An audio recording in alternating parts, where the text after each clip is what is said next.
There it is. Huge eye roll because I totally reminded him about the sound. So, recap. Go Box Go.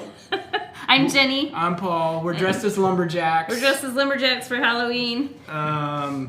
And we are with the Go Box. We are. And Vine Go. And Vine Go Artist Bar in Portland, Oregon. And we have been teaching painting, for 9 years in the studio, and me beyond that because I've been artist in residence in several different schools over the years. It's been a lot of fun, and we love teaching people, especially doing it this way on YouTube where you can have the up-close zoom in of what we're doing. Oh, I gotta turn our volume down here. Thanks. You need a checklist. Yeah. I don't know. I was busy. We're working on some new stuff for the Go Box, and we were kind of just jumped in. We're like, oh, we gotta go live real quick. I mean, not that we weren't planning on going live. It was we were here when we were ready. I was sitting here twiddling my thumbs, reminding you that we were going live. Yeah. Well, I mean, we are here because we were going live, and we were just doing some other stuff. Anyway, so I guess I'm teaching tonight. Yes, you are. Do you know the painting? I hope so. Considering you designed it? Yeah. But luckily, why don't we go ahead and go over to our picture-in-picture real quick. Yeah, that works. Luckily, I've got my good little how-to guide, which is actually the photos of the process of developing the painting, which is cool. And you guys should have that in your Go Box art kit. Should, indeed. But if you're just doing this with us, you don't need to have it. That's right. That's right. But sometimes it's been a while since I've painted this, so I'll probably reference the step-by-step. But you forgot how to do it. No. But I want to make sure I'm not getting too far off track. So anyway, this is a fun painting. I like that. This is very few. Like I don't do a lot of paintings that really have a blue sky. So this is kind of a little bit of a rarity. But we do have some clouds, and unfortunately, I kind of like if you look at your step-by-step. We kind of lost some of these clouds, so I think we might expand them a little bit more. It's up to you. You can do more or less, whatever Depends on how cloudy you're feeling. Yeah, exactly. And how brave. Exactly. But this one that's over here just kind of got lost a little bit, but that's an easy thing to add. It's no big deal. I did notice that on the instructions. Yeah. Well, you know how I paint. I don't really think about what's happened last and what's happening next. I just keep rolling. But our colors tonight are really simple. Let's talk about those real quick. We basically have gigantic puddles of paint. You don't need that much. No. In fact, if this is your first month of getting the box or you've just gotten new paint, you really only need about a quarter-size dollop of each paint color. And make sure... you can always add more. It's hard to put it back in the bottle. Yeah. And make sure that you've still got 2 more months to roll with that bottle of paint. And so we're probably going to be getting new bottles pretty soon, but... Yeah, so this is what we've been using, and we like one with more of a squeeze top that's a little easier to get all the paint out rather than like slamming it up and down on your palette. Yeah. So those will be coming soon. Yeah. So in one of the upcoming boxes. So let's talk about the colors. We've got our standard Go Box core colors with black and white, our sapphire blue, ruby red, and daffodil yellow, and then this month we included a craft orange. And the craft orange has some nice opacity to it. It's not the easiest color to mix, so having it pure right out of the tube like that was nice. Yeah, I'm kind of a bit of a purist, and I like to do a lot of paintings with just the primary colors, but then there are some colors that are simply really difficult to mix, and a good orange is one, and a good green is another. Yeah, but I still haven't found a green in a bottle either. Brown can be a tough one to mix. Yeah. Too. So anyway, we can talk about this the whole let's get No, your painting is going to be involved, so we better get rolling. Yeah, let's get rolling. How many people we got looking? We got 5 people. 5 people. Welcome everybody. Hi, 5 people. So thanks for joining. Let's cheers. Let's toast to Halloween this week, and the weather feels like winter. So yeah, we've got full moon coming, Halloween, hurricane in the forecast for the southern Gulf states area, and Mercury's going into retrograde. So cheers! Cheers! And then we got one other big piece of news next week, but we're not going to talk about that. Yes, Tuesday. Hopefully you all have gotten a chance to get out and vote. Woo! We are doing that is sweet. Yeah, it's Moscato. Was not expecting that. We are casting our ballots tomorrow. We are. So, okay, so let's go ahead and get started. I'm going to hang this over here where I can see it. There Say we go. bye. Bye. We'll see you in a bit. So this painting is, if we look at the original, actually, if you see, I actually had more clouds and stuff on the top, and You tweaked it. I tweaked it. But that happens. So we're going to start off with our biggest paintbrush, and we really do most of our painting with our big paintbrush. Did somebody comment? It just says chat disconnected. Please wait while we try to reconnect you. Oh, successfully reconnected. YouTube's having some issues tonight, Yeah. maybe. All right, so let me make sure I'm squared up in the frame here. Here we go. So I'm just basically going to always, anytime I start painting, I like to freshen the brush up, give it a quick rinse, give it a quick little dry off, and let's go ahead and do this. I'm going to be mixing for Jenny and myself. I feel a sneeze coming on. Hold on. Where's the mute button? Okay, I think I'm okay. And really, primarily what we're going to be doing with this is we're going to be using a little bit of blue and a little bit of white. I'm going to mix up a little bit more because I'm making some for Jenny too. Thanks for remembering. You're welcome. And to me, that feels a little bit too intensely blue, so I like to add just the tiniest little... Just a tiny bit. Yeah, I got a little too much red. It's a process. It's a process. And that's why I kind of mix smaller batches. All right, so I'm okay with that. I agree with you with adding a little bit of red because it's nice to not have a pure blue sky. Yeah, so we can always adjust this a little bit on the canvas too. So I'm happy with this color. It's kind of a dirty denim. And Dirty denim. Basically what we're going to start doing is painting. I'm going to start in the middle. I think I like that color the way it is. Yeah, now we're out and I have to mix more. Wow, I barely even had any on my brush. You had a lot more than I did.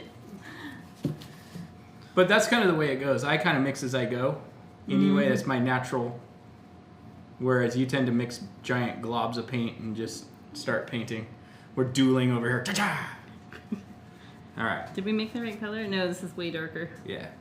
So if you get your color a little darker, you can always just add some more white on the palette. And it's a lot more purple, Jenny. And it's kind of fun to mix it right on the canvas, too. That's what I meant.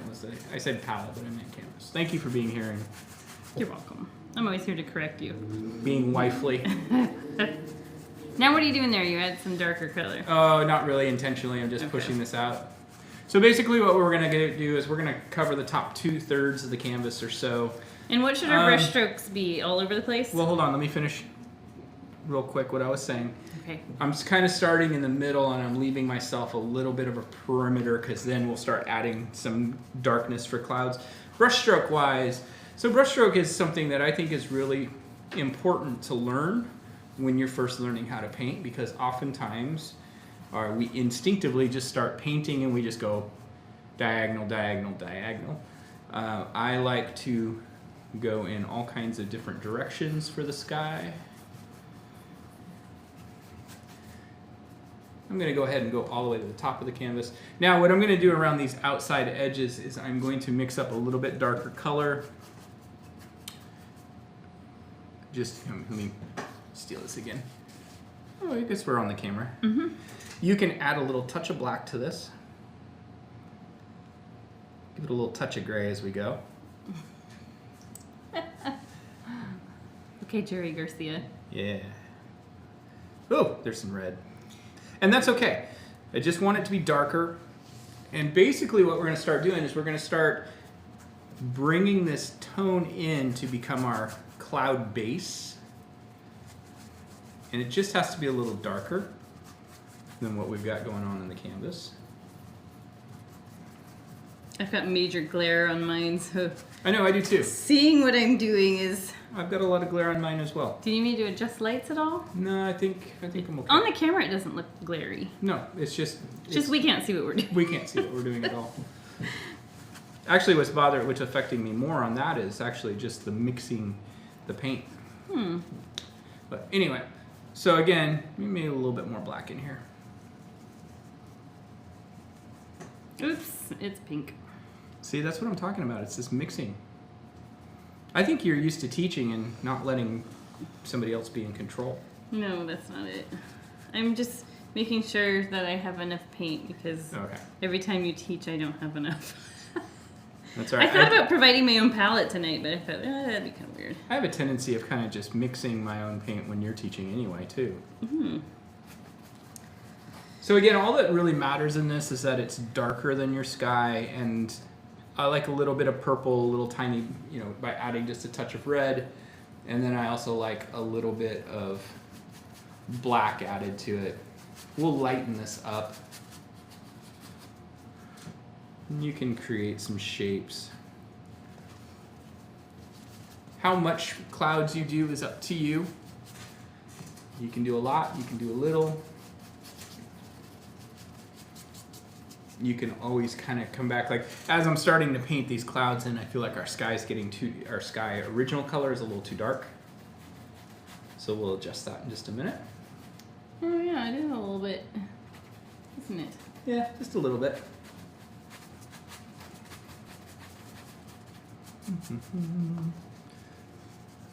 So we decided tonight, I'm going to turn my vibration off on my phone. What did we decide tonight? That we're going to rig up a candy tube system for Halloween. Oh yeah. We've got a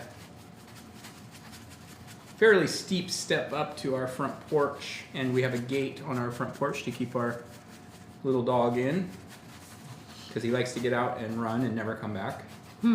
Shiba Inu for you. Shiba Inu for you, exactly. And so we figure it's going to be really easy to just put a little cordless or a little wireless doorbell on the gate and rig up a PVC tube that'll be the candy chute. And so if anybody shows up on Halloween, we will have candy. And if I have time, I'm going to paint the PVC pipe to look like one of the sandworms on Beetlejuice. That'd be cool. All right, so I'm going to rinse my brush really quick. Again, my color of my sky got lost a little bit. A little bit dramatic there, Paul. Yeah. And since we've already got a good base with that kind of lavendery tone, I'm just going to mix up just right here. Little blue and white. Not a lot, just a little bit. Oh, and just so you know, he tends to deviate a little bit on the live instruction from the paper. But I haven't yet. I don't think you added purple in that. I don't think you added red in that. Blue sky originally. Oh, you're right. I just did black and blue. Well, sometimes I just use my eyes and look and see what I see on the canvas. So again, there's a little bit of saying to you. A little bit of white, a little bit of blue. Just kind of brush it up. And this is a good opportunity if you feel like you did too many clouds, you can kind of wisp them on out.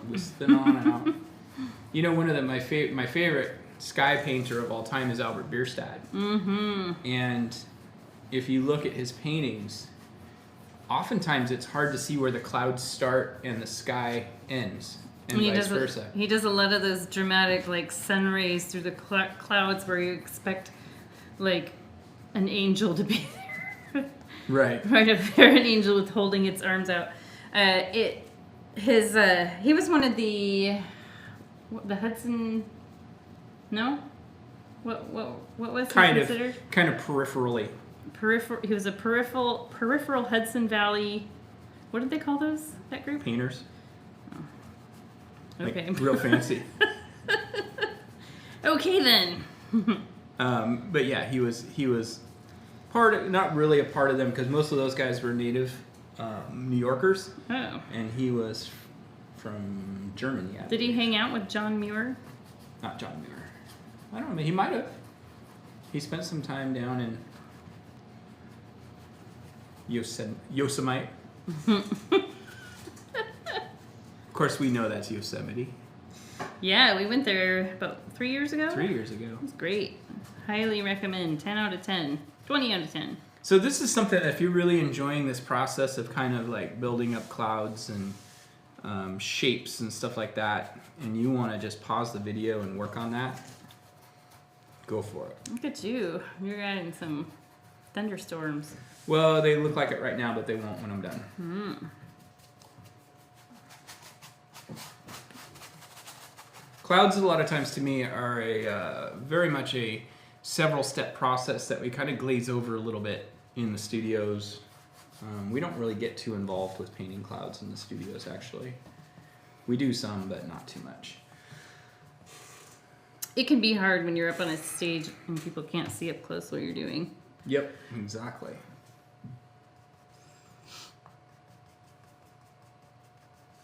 So basically next what we want to do is we want to start just filling this filling the canvas out with this color. We're going to let that upper part dry a bit. And what we want to do with that is we're just going to mix up a violet color. And this painting is really, actually the next 3 paintings that I've done, so this month, next month, and December, have a lot of more, I don't want to say complex, but complex layering of colors. You noticed that probably yesterday typing up November's. It's a lot of base color with other colors on top to create our finished look. And we're just going to take this violet. So you just mixed ruby and sapphire? Yep, just ruby and sapphire. And we're just going to paint the rest of this canvas going down.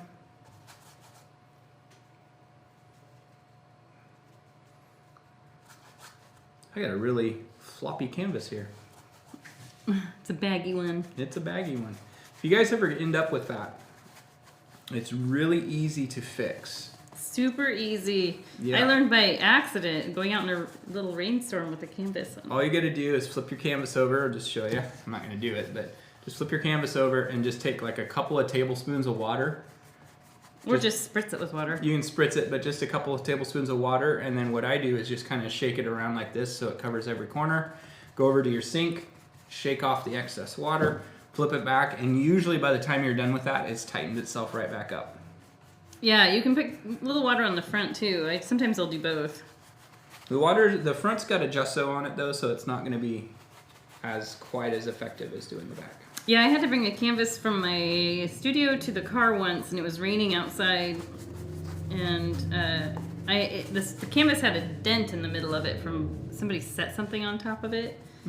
And out in the rain, I threw it in my, well, I didn't throw it, but I put it in my trunk.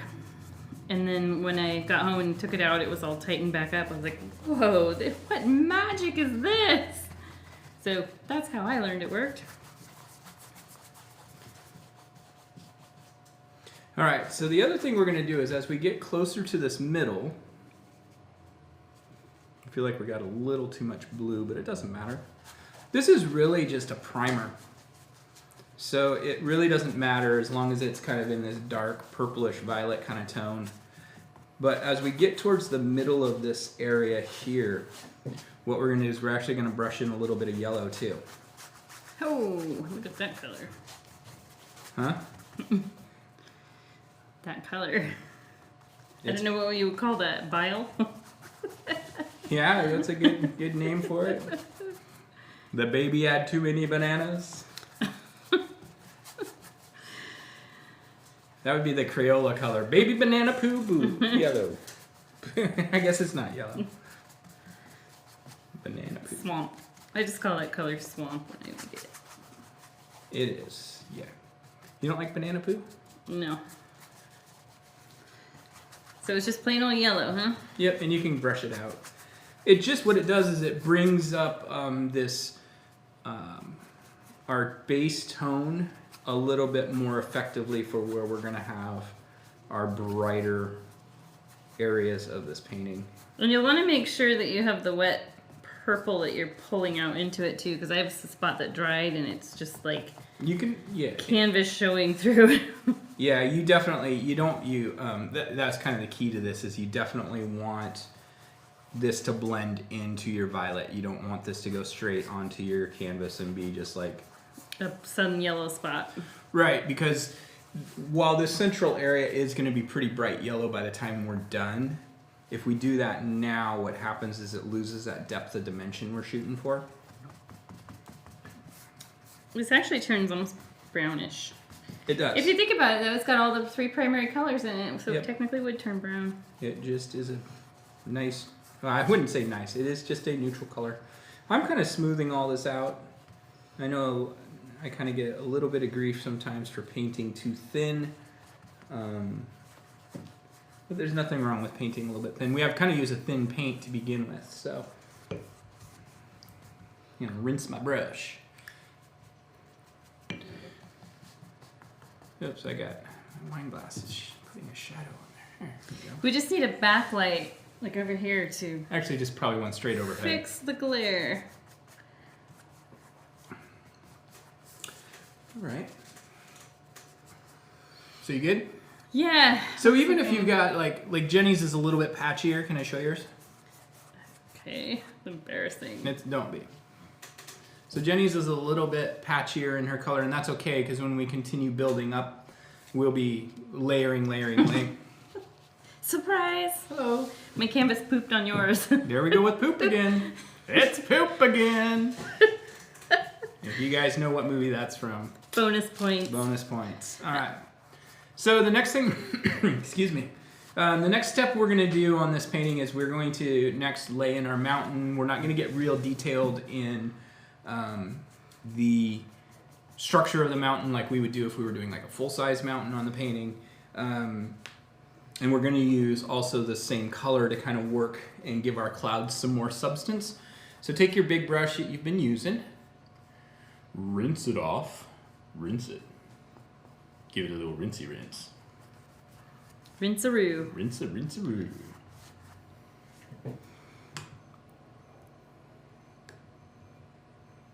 All right, so had to use my Starbucks voice. That's right. Every time we go to Starbucks drive-through, our daughter always teases Paul because she says his voice drops like 3 octaves. Could I get a caramel macchiato with a little whipped cream on top? You must have had to order a pink drink at one time for her. Can I get a pink drink?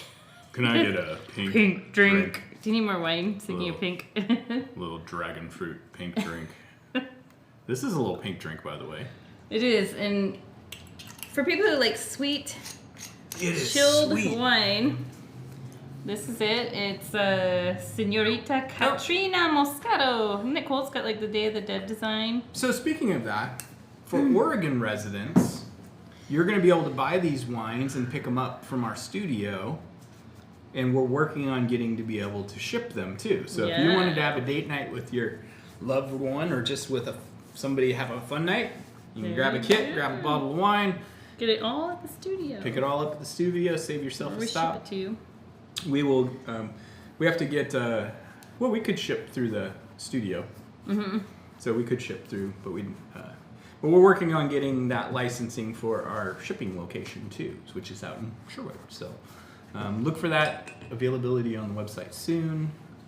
Again, we'll pre-try the wines for you, so you don't have to worry about that. And maybe one day we'll actually have like a subscription option add-on. Wine subscription. Wine of the month. We use primarily local vineyards. Yep. So that's kind of neat. And there's a few that are out of state, like some Walla Walla wines, and then of course there's like the Argentinian wines here and there. Right. But for the most part, PNW wines. Yep. And we've got our rep Tim Shim is fantastic at finding us some really cool and unique wines that you wouldn't necessarily jump out at the grocery store. And I love that. I rarely see them at the grocery store. I really like having stuff that's a little bit more unique and different myself. All right, so we've killed some time letting the paint dry. So let's talk a little bit about our mountain and then our cloud colors. So basically what we want to do is we're going to mix up a nice little lavender color. And this is like, get used to this because next month's painting is a lot of painting in purple, violet, and lavender. So it's the same thing. Blue and red, a little bit of white. And what I want you to do is this is the one thing that teaching on here is a little bit difficult. Not really. But when we're in the studio, you guys always have the option of saying, hey, is this the right color? Unfortunately, I can't see what you're working on. So you're going to have to use your own eyes and decide, hey, this is way too blue. If it's too blue, add a little bit more red. If it's too red, add a little bit more blue. If it's too dark, add a little bit more white. Be very cautious when you add the white because you don't want to add too much and have to try to rebalance everything. So from the mountain's perspective, basically what we're going to do is I'm going to paint an angle. If you're thinking about the face of a clock and you've got the center of the clock right about there, and this mountain's really only a couple inches tall. So, but we're going to be going basically to about 7:30 and to about Yeah, 4:30 or so. You know, I'm gonna make my mountain a little bit bigger, Go for it. just for fun, just for kicks. Oops, I just did on accident. Whoa! You did an Egyptian pyramid. Yeah. I'm good with What that. is this, Paul? Just made up mountain. It kind of looks like Broken Top. Is that what that one is? That has the little peak on the top like that? No, that's Mount Washington. Oh, You're that's thinking. Mount Washington, yeah. All right. It really doesn't. It could be any mountain. It's totally made up. So Actually, yours is kind of Matterhorn-ish on the original. yeah, a little bit maybe. It could totally be Germany. It could be. I always have to remember too that we're so like based in the Northwest. I know I painted Mount Hood. We have a tendency of always painting Cascade style mountains. Which are very wide build and not a huge tall peak. Well, they're pretty tall. Yeah, but they're not like a huge like you know how a roof pitch is really you know, thinking of it like that, like Like real steep. Yeah. Some mountains are more like I think aren't the Rockies more of a steep type of mountain? They're more of a jagged, yeah. All right, so I'm going to take the same color, add maybe a little bit more white to it. And I'm just going to start, let's see. Yeah. Just a little bit of paint. Kind of going over some of my areas of my cloud. And it's very small amount of paint. So you're using kind of a lavendery color there? Yep. Not trying to cover the darker color, but just soft, and almost no paint. It's almost like a dry brush. Dry brush technique means basically very little paint, soft touch. So we just want to start to build up these edges. We'll come back in with a little bit of white here in just a minute. So I didn't hear, are you showing some of the dark edging in there too around the... Yeah, you're leaving some of it show, yeah, for sure. Because it's the darker part is just the shadows that are left. Mm-hmm. So that's why we're kind of doing like a dry brush glaze kind of. So again, the term dry brush essentially is pretty self-explanatory. It means you want your brush to be mostly dry.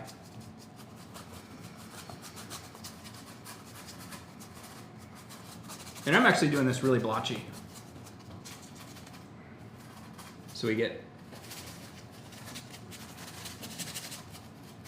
more of the darks. Patches of kind dark. of blotchy and the dark showing and stuff like that. And while that's still kind of wet, Jenny. Uh-oh. You said my name. I did. Well, I just felt like being interactive. What I'm going to do is I'm going to switch now to my medium-sized brush. And while this is still kind of wet, I'm going to use a little bit of white on this medium brush. Whoa, what's going on there? That's what I told you. And I'm just going to go along this edge. And what I'm going to do is put a little bit on. And then I'm going to brush back. Using your medium brush? Using my medium brush. Pull that color back over my that darker part of the cloud that we just added. You can soften this edge up a bit. You're just purposely running your brush out of paint? Yep. In fact, what I did when I did the original is I actually kind of just went in and did some like a line like that and then wiped my brush off. And then just kind of swirled the paint further.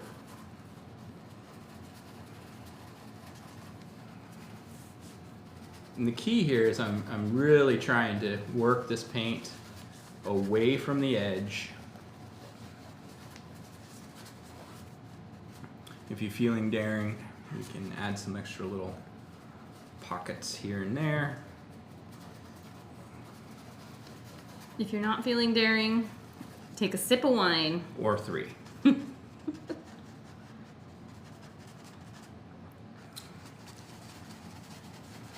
I actually think this is this Moscato? Is that what you said it was? What? The wine? Moscato, yeah. It's actually sweeter than that cherry Coke I had right before. No, it's not. It's pretty close, though. Yep, it's on the sweet side. We occasionally get people who really want Moscato and ask for it. And Tim had a special going on for this one, and it had this sort of Day of the Dead design just in time for Day of the Dead coming up. Dia de los Muertos. Or Muertes. Did you say it right? Yeah. See, I won't say it because I'm not sure. I don't. took 3 years of Spanish. I did not. So, all right. Same thing on this other side. If you get too heavy with this white and you just feel like, wow, I got too much on there, it's okay. Wait for it to dry. You can bring that lavender color back in. I think clouds like this probably are one of the things that the nice thing is you can work it. You can keep working on it, keep working on it as long as you're staying true to the colors that you used. But they definitely are something that takes some practice and time to get used to. To perfect. Yeah, I don't know if you can ever perfect. I'm having a difficult time. I have to look at my canvas from a distance. Oh, that looks good. Yeah, I like that. Yours looks a little bit, it's just got a little bit more white back into the base of it, and that's fine. But if you ever want to, again, I'm going to bring his name up again. If you guys ever really want to see True, ominous, amazing clouds. Albert Bierstadt. And actually a lot of the Dutch artists of the mid-1800s. Remember they had those amazing... Yeah, with the big, small landscapes, giant clouds. Yeah, their landscape would be about this tall on the canvas, and then it would all just be sky from there. And that would, in fact, even Van Gogh, some of his early works were that style, because that's where in Van Gogh's style. No, they had that Dutch style, because that's where he was from. Yeah. And then he went to Paris and found he was like post-impressionism. Found the opium. He found the absinthe. And the absinthe. So this is actually, I like the way mine is. It's really bold this time. Yes, indeed. Compared to the last time. Must be that Moscato. It must be. But I also remember, like, when I look at the original, I lost the clouds because of the trees. So I'm just self-fulfilling what I wanted to see. And taking us along for the ride. Absolutely. This is, again... So, something I'm going to talk about a little bit, too, is a lot of times when...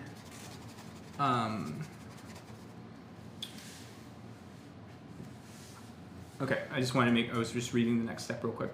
A lot of times when we're painting these techniques like this, I think one of the things I see people struggle with the most, and you probably would agree with me on this, is being a little heavy-handed. Yeah. Meaning... Too much paint. Way too much paint on the brush. Pushing too hard. Pushing down really hard. And really it's just a matter of using a very small amount of paint and light touch to spread the paint around. But I see this a lot with a lot of these blended and areas that are soft, and people struggle with it. And it's really because they're just putting a lot of paint on their brush, and they're trying to then do something that's supposed to feel soft and delicate, but they're doing it with a lot of paint and a heavy hand. And I kind of I compare that to like trying to go swimming in alpine climbing gear. Yeah, you and your analogies. Oh yeah. It's just really hard to get the results you want when you're slathering the paint on really thick for clouds. Unless the whole painting is that kind of way, and you just are like, this is the way I'm going to paint it, and I don't care what anybody else thinks, and that's fine too. Yeah, that's what some of those old masters would have done. Mm-hmm. Exactly. I've got one triangular cloud that points out that I really messed up. Let's see. I am working on it. Oh, wow. Thanks. It happens. It happens to all of us. I've had that. Have you ever had that happen to do it while you're teaching and you have to try to play it off? Oh, well, I meant to do that because it's going to lead into this. I do the, well, I recognize that this is a mistake that happens frequently for other people, so I decided to recreate it so you can see how I would deal with it. Some kind of line of BS. Yeah, I've definitely played that off before. So let's do our highlight on our mountain while we're using our white. Now, the mountain is something that, this is very much a less is more kind of highlight on this mountain. Okay. So I'm actually going to switch. You guys, if you want, you could use your medium-sized brush, but I'm just going to use my smallest brush. I'm going to bring the original in, and I'm just going to set it here so you can see it really is just kind of a little smudge. Just a little smudge. Look at how many more clouds you made us do. I know, right? Rude. Well, I mean, they were lost, but now they're found. All right. So I don't want to do pure, I mean, you could do pure white. Yeah, let's just do pure white. That works. If you've got a little bit of your lavender left on your palette somewhere, you could add a little white to that, just freshen it up. But basically, the way I've been doing mountains lately is I just kind of create a little ridge that comes down from the top. There's that ghost again. So it's just the building settling. It is, I know. So I've just kind of got a little ridge that kind of meanders down. And then I'm just going to give it a couple little pulls to the side. Just like so. I'm still working on my sky. That's all right. I got to keep people going. You can come back with a little bit of pure white and just add a couple little touches here and there. There we go. Nothing too fancy, as I'm still working. But that's all we really need. We just need that one little kind of bright highlight on the side, and we're good. You know, it kind of has a Sound of Music vibe to it right now. It does. Vibe. Vibe, vibe, vibe. What? Vibe is our word. That's our daughter's word. Well, it's like you pick your vibe when you pick your box, too. Mm-hmm. You choose your vibe. You want me to wait for you for a second? No. Let's see where you're at. No. You're holding your painting. She's holding her painting in her lap, ladies and gentlemen. Well, it's not because I don't want you to see it. It's because of the glare from the light. I don't know what the deal is today. It's because you adjusted them different. Yeah, maybe. I can tell. They're way far away now. Well, they were like that last week. Yeah. Okay, so what we're going to move on to is the next step is we are going to create our silhouettes for our background trees, which are basically at the back of this meadow. I think this is a meadow. It could be. This painting is actually funny because I started it and then it sat for 2 or 3 weeks before I finished it. I just couldn't quite figure out exactly what I wanted to do in here. I had a couple ideas and I had to wait for one of them to sing to me. All right. The hills are alive. Yeah. All right, so what we're going to mix up another color. I'm big on mixing colors. We're going to go ahead and use our medium-sized brush for this to start with. So I'm going to start off with some craft orange. I'm going to add blue. Oh, shoot. Sorry.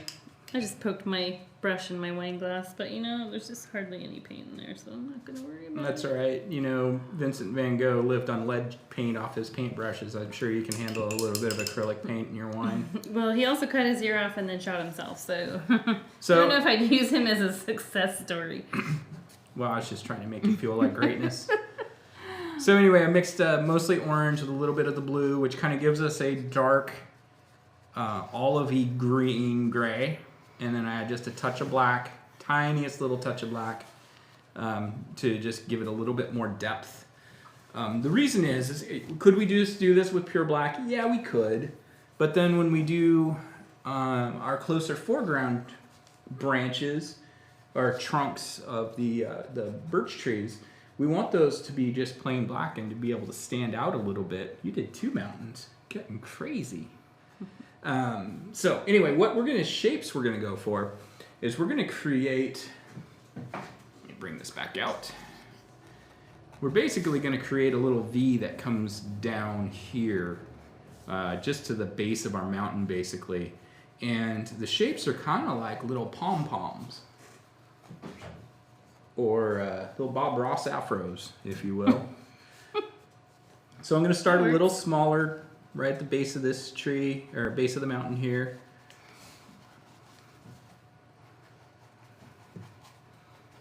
And just build my way up. You can kind of dab some little unevenness. And I'm just going to keep getting a little taller and a little bit bigger because these are getting a little closer.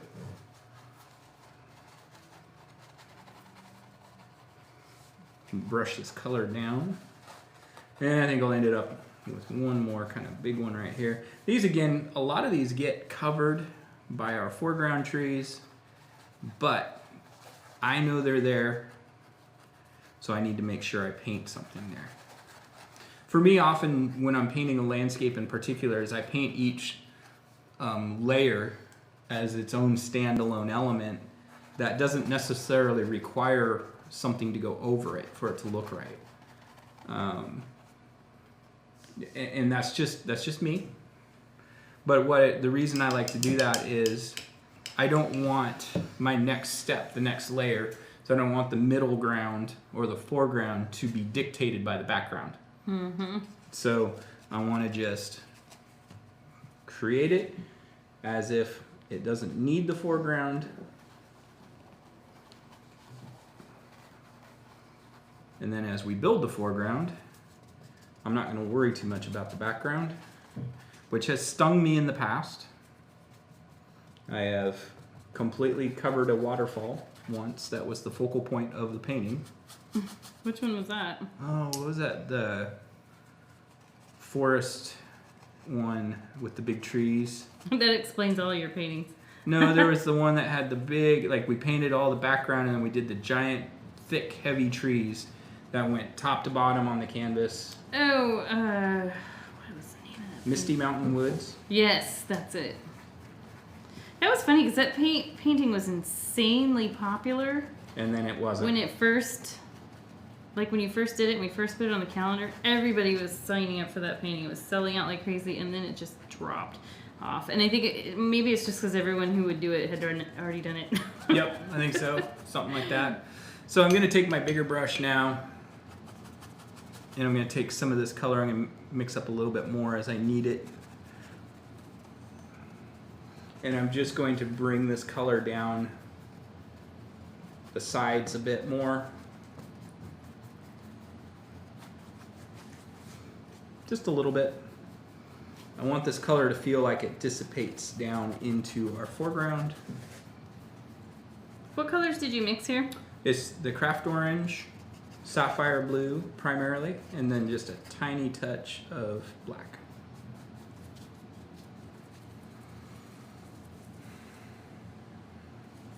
And while I'm at this, I'm going to go up a whole pitch. No more ordering Starbucks right now. No more ordering Starbucks. All right. All right, let's just keep growing here. I'm going to take a little bit of orange now and just kind of dust it through this middle. Just a little bit.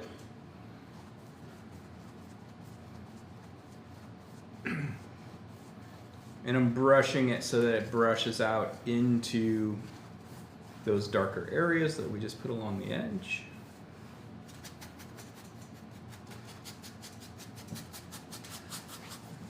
Oh my, I'm a little bit behind. You're doing fine. I had some fixes that needed to happen. You know what's funny is like one of the paintings recently when you were teaching, I was the same way. Was it the one on the little ornament? No. Maybe. No, I should have brought the ornaments to show them. If you follow our Facebook group page, which is called Go Box Art Crate, and it's not a business page, it's a group that you have to join. I post teasers there, so you'll see like upcoming projects. And I just posted November's box, so you can see that we have some of those cute little wood round ornaments coming up that are. 2 of them are more holiday with snow, and then one is definitely a fall kind of feel to it. And my painting next month actually feels like we just walked up this road a little further into the woods. That's a lot of really pretty, like, intense red, yours does. It's one that when I first did it, I wasn't necessarily enamored with it. But then as I look at it more, it's one of my... I don't want to... You say that about all your paintings. This was one of my favorite paintings I ever done. Well, actually, that's probably true. Is this just orange? Yeah, just a little bit of orange. It's probably true because if I go back now and look at paintings that I developed for the studio 9 years ago, I go, oof. Yeah, me too. You know. Like, they're embarrassing that they're online still somewhere. Mm-hmm. Probably on Facebook. If you dive deep into Vango's Facebook photos, you'll see them there and just know that they're cringe. And it's not so much that they're cringe, it's that we were learning too. Well, no, we weren't learning how to paint though. We were learning how to teach how to paint. Yeah.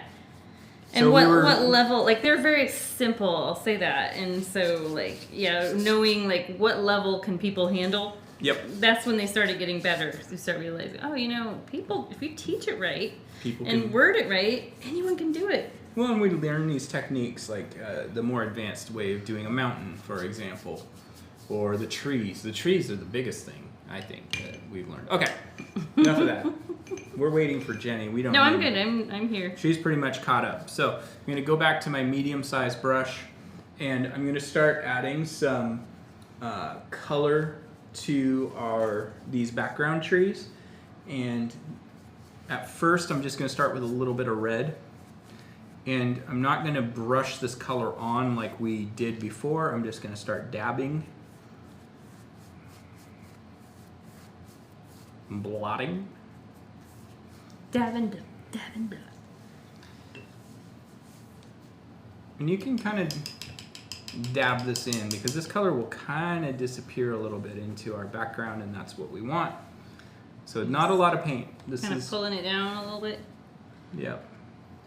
Dab it along the top and then pull that wet paint down. Yep. So what I'll do is I'll just kind of dab in along the top, wipe my brush off, and then just start dabbing into that wet paint And pulling it down. and dabbing away from that original. Yeah, kind of pulling down, but not like brushing it down.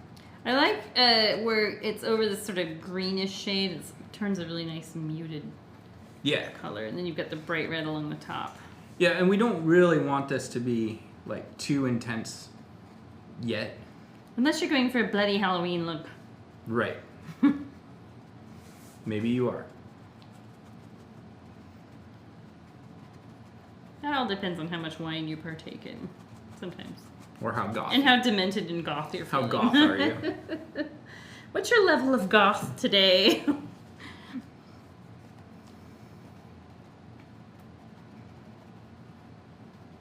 I was like goth light in high school. I like didn't want to draw a lot of attention to myself, but I really liked the way that like I think that's why I liked you. some of the goth people dressed. I Black clothes. I liked the slight edginess, but I also didn't I didn't have to worry about waking up minus blood.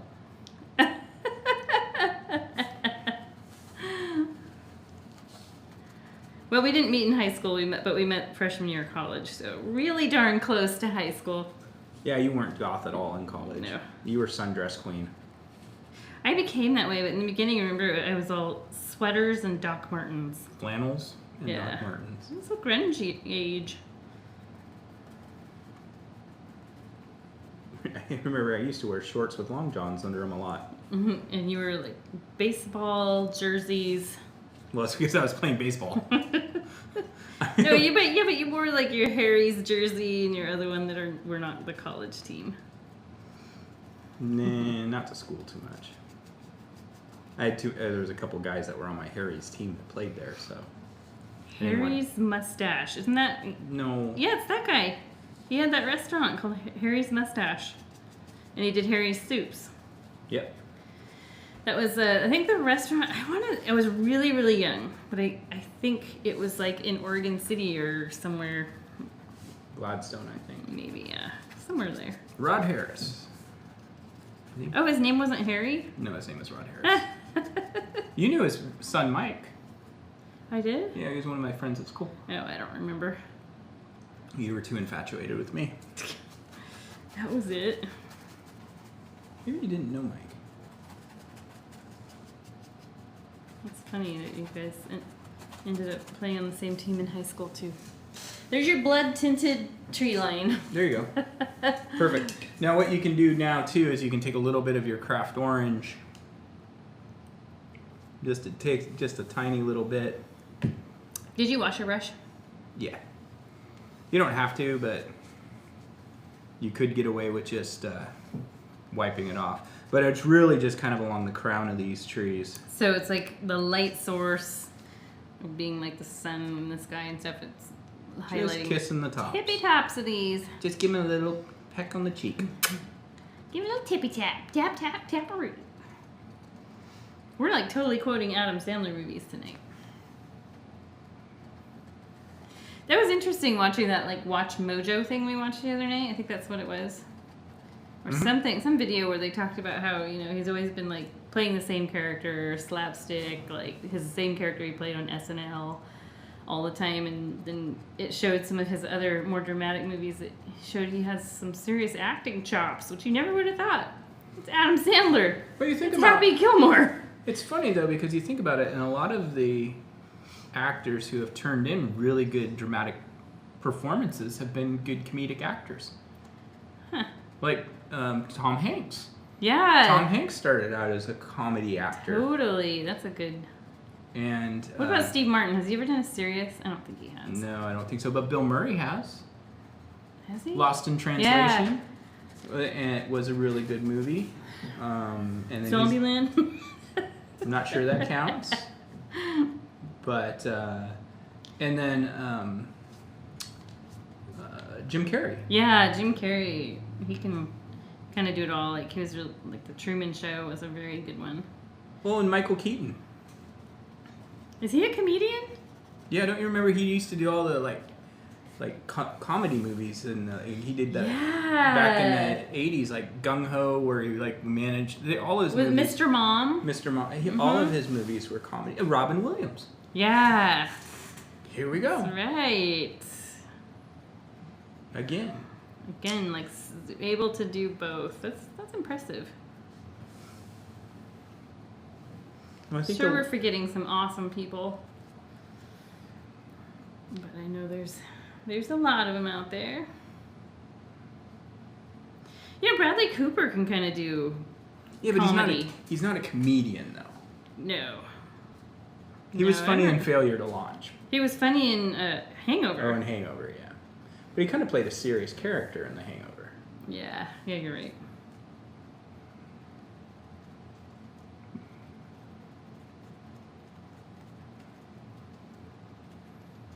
And maybe the reason they pull it off is because we are so used to them being funny that when they do something serious, it has more weight. Mm-hmm. What did they put in this Moscato? Sugar. We are getting deep here.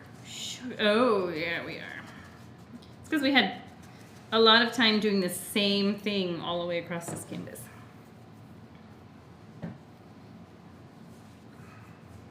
What next, Paul? How are you doing? You're doing good. Your painting definitely looks like your interpretation of this painting. Well, that's probably That's pretty normal because I did it. It's not a bad thing. And that's why we both paint them, is so that you guys can see how different people's art Well, they get a little taste of complete opposite ends of the spectrum for painting. All right, so we're going to put in our tracks for our wagon trail, or wagon road, the Old Birch Road. And basically what we're going to do is we're going to mix up that same dark color that was the Orange, blue, and black? Orange and blue with a little bit of black. Actually don't even really need the black for this. And basically what we're going to do is we're going to start off, I got a little drip on the handle of my brush. I'm using my medium brush. If you guys want to start with your smaller brush, you can. Basically what we're going to do is we're going to start just a little bit left of our mountain and right at kind of our horizon line. And we're going to paint a big C that cuts all the way back to our corner. Nice big smooth C. Looks like a candy cane. It's a boomerang, Jenny. Oh yeah, boomerang, toomerang, zoomerang. Boomerang, toomerang, zoomerang. Is it Lady Elaine used to say that on Yeah. Mr. Rogers? She terrified me as a child. She liked the Moscato. No, I think she liked something harder. You saw her nose. Her nose was vivid red. It was vivid red. And she was scary. Yeah. I don't know why. She was fine. Yeah, she was scary. I remember it was such a shocker when I found out that Mr. Rogers voiced her. He voiced them all. I know. And they all, actually now when you listen to him, you go back in time, you're like, yeah, he voiced them all. You can tell. He sure did. All right, so the next thing I'm going to do is we got to do this other track that's basically parallel, but we want to make sure it looks like it's going away from us, so it has to get a little closer. So Quite a bit closer at the top. it does. In fact, part of the trick of putting this big dramatic C in is so that we don't have to get the perspective just right disappearing. And you guys, you could probably use a pencil too if you were a little worried about sketching it out. Yeah. You got to be way tighter in here. Way tighter? What do you mean? Yeah. Here, look. See, it's like they almost come together right there. I wasn't done yet. Okay. So I'm going to start by just tracing the existing low. I'm doing the the lower track, and as I start to round the corner here, I'm going to let it start to create a little bit of separation, and then as it comes down, it's just going to get wider and wider. I almost could go a little bit higher with that. There we go. And if you mess this up at all, it's okay. We still love you. Mm-hmm. You can just slather some swampy orange over the top. Yep. And match it right back up with the background. That's exactly what we'll do. Mm-hmm. I actually have a spot I might have to do that in. Yeah, I've got a little spot right here where I got a little too ambitious.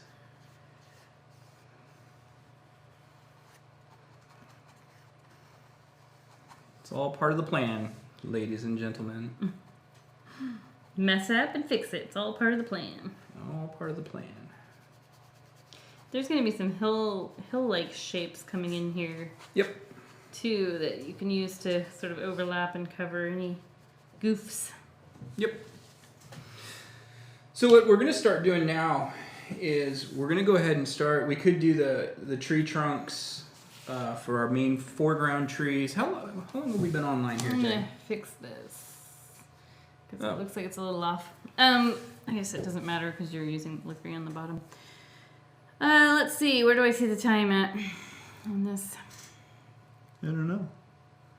Well, I can tell you what time it is. 8:30, so an hour. So we've been an hour, and so we actually have done a Quite a bit. tremendous amount with this painting in an hour. Woohoo! So what we're going to do next is we're going to start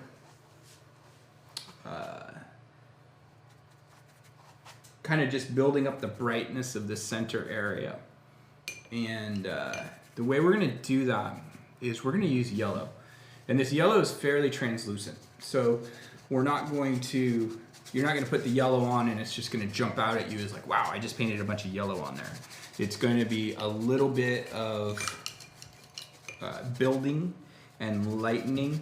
And this yellow, I'll show you. I'm going to use my big brush. I gave it a nice rinse. And if I just put a big blop of it on there, yeah, it's pretty yellow.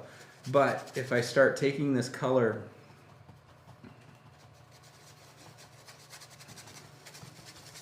and I'm not real happy with that color, Jenny. Not either. So what That I'm looks going to like bile again. It does. What I'm going to do is I'm going to take a little bit of orange and yellow mixed together. Let's do that first.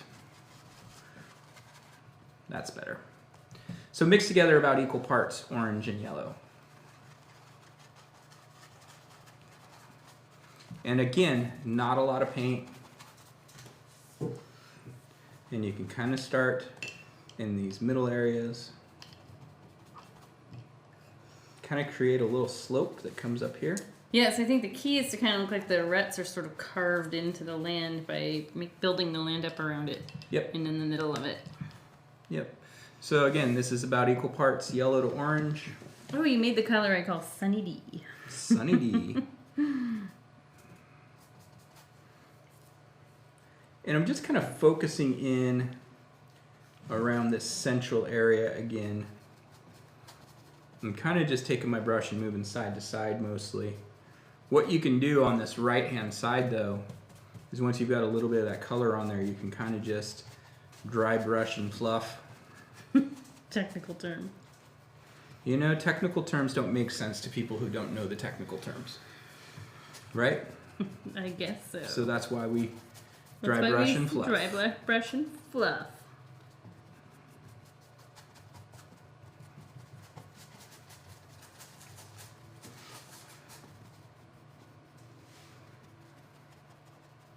Right now there's a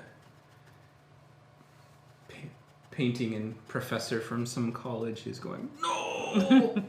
No, dry brush and fluff! That's called blah blah blah. That's called fliffle flaffle. It's called fliffer flaffling. Don't you know? Fliffle flaffle. I'm going to use a little bit smaller brush. Get you some more with that. The fliffle flaffle. Where do you come up with these terms? It's technical terminology. Don't you remember from college? I don't remember a lot of college. Not because I was partying hard, just because it was so very, very long ago. What are you talking about? It wasn't that long. It was a long time ago. It was last week. Yeah. I was talking to my friend Dan the other day about this type of topic. And he was saying he just realized that he's the same age that his 6th grade math teacher was when he was in 6th grade. And they always seem so old. And I was like, you know what's crazy about that? And you think about that, and then you think, but I'm still young. I'm still young. I'm still a young kid. Yeah. I do that with actors, like 80s actors, and you're like, dude, who did we look up the other day? And we're like, dude, that guy was. Oh no, it was on the Wilderness Family. There's this old man neighbor that was so craggy. He was missing Boomer. teeth. Boomer. His name was Boomer, and you looked him up on IMDb, and you're like, dude, that guy's 41. That guy was 4 years younger than us when he made this movie. 41, and he had this big old gray beard, and he's like, oh, there's a storm blustering through. Oh, that darn bear's bothering my donkey again. Go catch my donkey. Leave my donkey alone.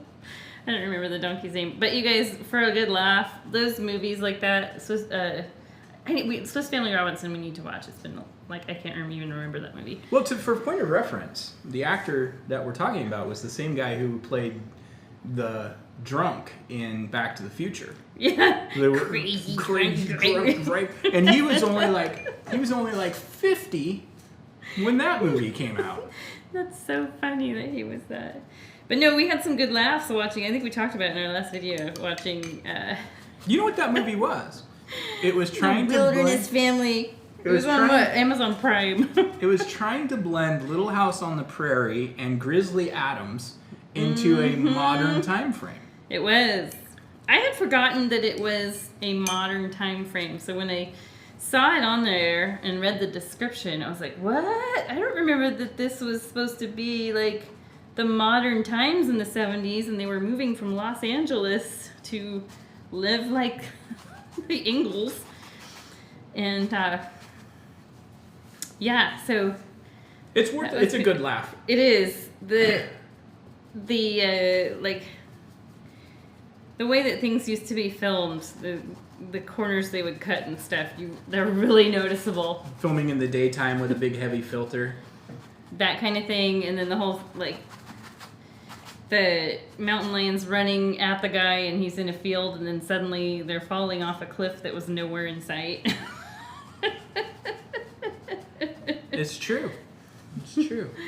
But no, they're great. I think when we get home we need to watch this Family Robinson. And who knew that a golden retriever could take on a bear, could ward off a wolverine, a pack of wolves, a cougar, and a bear, all in the same movie, and never really get injured. Nope. Just a golden retriever. It's amazing. What was that dog's name? Chick? It's like Crisp. It was Crisp. Crisp. What a weird name. I kept thinking they were calling him Crust. I was like, that's a weird name for a dog. Why did they name him Crust? Or maybe, and then when I found it was like Crisp or whatever, I'm like, that's just as weird. Or was it Christ? I don't know. That's weird too. Well, no, because the bass player from Nirvana's name was Christ. Yeah, but how many other people are named Christ? Well, I mean, there's one big guy. The bass player from... No, I was thinking about Jesus. Oh, pronounced different. Christ. Oh, but it's spelled the same. It's like somebody went, oh my gosh, we just named our child after... We better just call him Christ. How was Chris Novocelic's name spelled? Well, I think his name is... I think his name, though, his parents were from Eastern Bloc European country, so it was probably a more common name. Was it C-R-I-S-T or? I don't know. I'm going to look it up later. I don't know. Somebody right now is probably getting really mad at us for joking about this, and I apologize. So, anyway, let's get back on track here. The next step we're going to do, we've kind of got this foundation built up. I got a little bit, I'm looking in in the monitor, and I've got a little bit too much of the greenish tone up in that area. Well, gee, thanks. We just all did exactly what you did. Right. Well, you got really carried away with it. All right, so I'm just going to mix up a little bit more of my blue and orange and just kind of tone this down.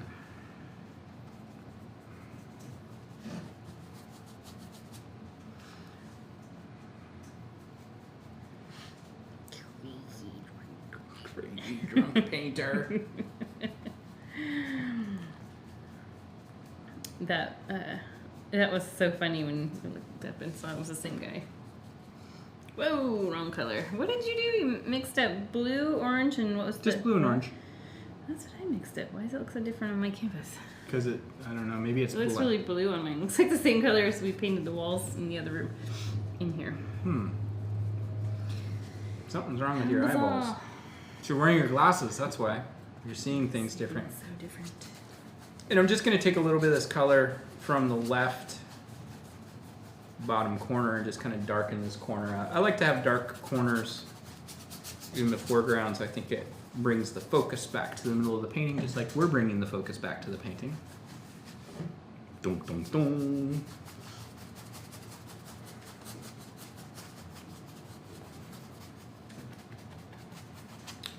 Cool. This painting's a little troublesome for me. Really? Mm-hmm. That's all right. This is your... It's all right. This is your woodland ornament. I think your painting's doing fine. Yeah, there's just like a few little things I've had some issues with. Namely, constantly running out of paint. See, that's way too brown. There you go. You see? I think you're using too much of the orange. That's probably the bigger problem. Could be. I don't know. That's nobody else's problem but our own. So what we're going to do next, though, is we're going to go ahead and put in our birch trees. We're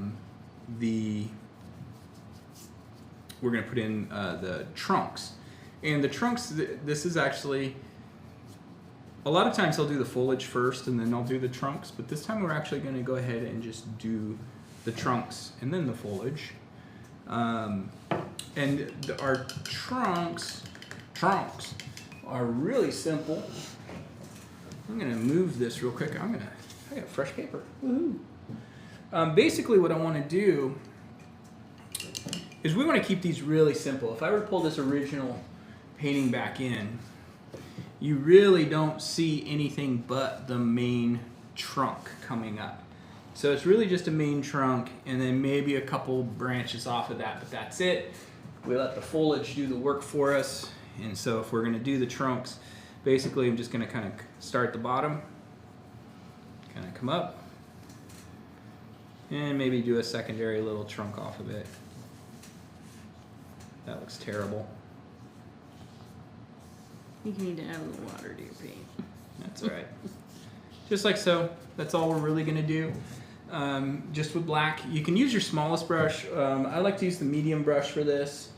But actually I'm gonna use the smallest brush because this medium brush, when we used to use the medium brush, I used to use the number 8 medium flat brush, and that used to give us a little bit better of a line than this round brush that we were using. But I'm going to start right about here, and I'm just going to start, and I'm going to go up into my sky just a little bit. So I'm just going to start here. Basically, let me see if I can do this from the side a little bit more. Pretty straight up.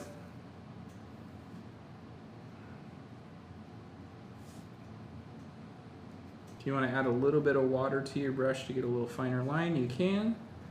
We don't really need to. There's one. You just got a little branch that comes off here. But on this right hand side, I really did like a little cluster. I am actually going to add a little bit of water to my black. Basically, I want to make a little spot right here where I've got some, it's like ink-like consistency. But this right-hand side, that's too wet.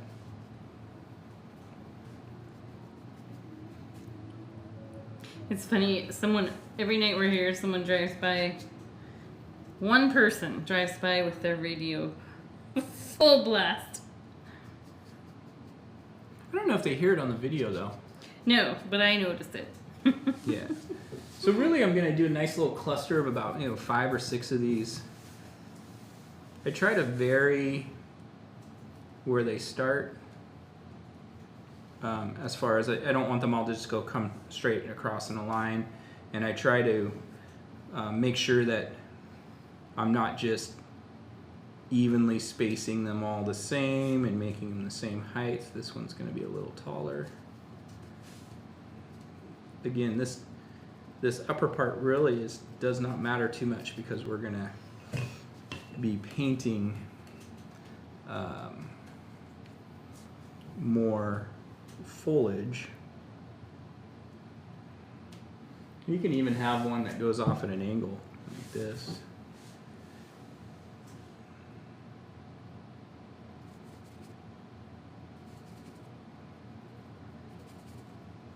And since all of these kind of just get lost into the foliage, you can put as many trunks in as you want. I think it's nice. Sometimes we get into this little trap in our industry of just painting like, here are 2 branches with two trees with their branches, and not just letting them all be a mass together. And this time we're gonna let these kind of be a mass. And we're gonna balance these on the other side with just one that's kind of, if I come straight across, I'm going to go down a little tiny bit from where these others are, in from the edge of the canvas, maybe about an inch. And I actually want this one to go a little bit taller than these others. So, go right up like this.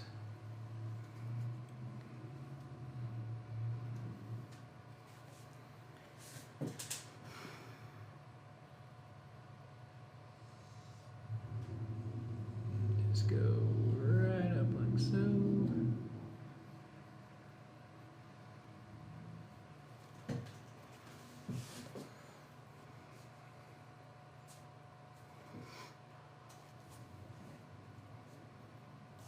And you can add a second trunk here too. You mean a branch? Yeah. Well, that was actually more of a secondary trunk. And if you were paying really close attention, yes, I did switch hands. I just decided it would be easier for you guys to see if I painted it with the other hand, so my hand wasn't covering it. Don't expect that too often. So that's all we're really doing for those for now. We're actually getting really pretty close to being done with this. Oh no! Yeah, pretty close. So much for going back and working on my sky. My trees go over it now. Well, that's the beauty of it, right? All right, so I'm going to go ahead and take this brush, the same brush, and a little bit of that thinned out black, and I'm going to go ahead and kind of add a little groove. A deeper groove in here. A deeper shade of soul. You remember that song? No, you have to sing it. No, I'm not going to. Who is it by? I don't even remember the name of the band.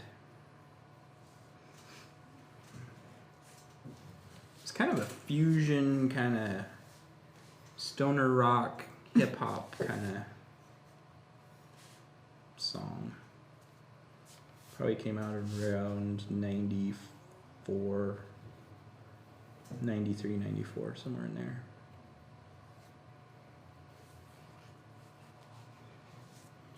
Just gives us a little bit more substance here. We're actually going to use one of my favorite little detail techniques on these by adding a few little hints of some standing water puddles in these little tracks. I noticed you did that on November's painting. Yeah, you know, I think it's a really easy way to add a little bit of detail that you expect to be in a track or on a path in the fall. Mm-hmm. And it just gives it a little bit of texture that breaks it up from just being two lines. And I feel like my tracks are a little bit on the thin side, actually, when they're down in this lower area. So I'm just going to widen those up a smidge.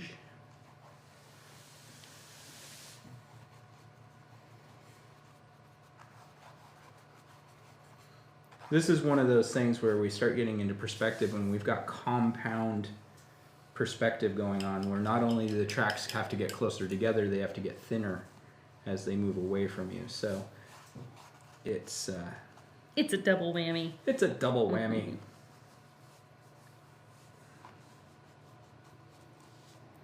It's a little more thought involved, I guess.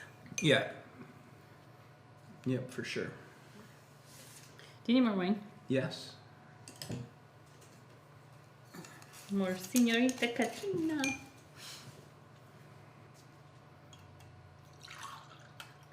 Ooh, thank you. Oh, you're welcome. Ooh, thank you. So what we're going to work on next is we're going to continue to lighten up the central area. We're actually going to just go ahead and start adding some leaves underneath our trees. And the way we're going to do this is we really want to be not just adding the color, but we want to be adding the texture. So if I bring my original painting back in again, you can see where I'm at right now. This is all very smooth. And when I bring this in, you can see it's got a lot of texture in through this area. And the way we're going to do that is we're basically going to mix up, again, a little bit lighter color. And I can see when I'm looking at this original, it's actually got quite a bit of orange in it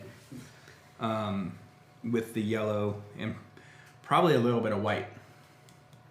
We'll see how that works. But you can see that basically what I'm doing is I'm just setting the paint on top of what's there, and I'm not brushing it out and smoothing it out. And I'll show you how we do that. So I'm going to use my medium-sized brush. Your towel looks like an abstract work of art. It does. Looks like one of Dave's paintings. It does. Make sure I've got... Again, I'm going to go back to this little spot right here. I've got A little bit of yellow, a little bit of orange. I'm going to go ahead and add a touch of white to this.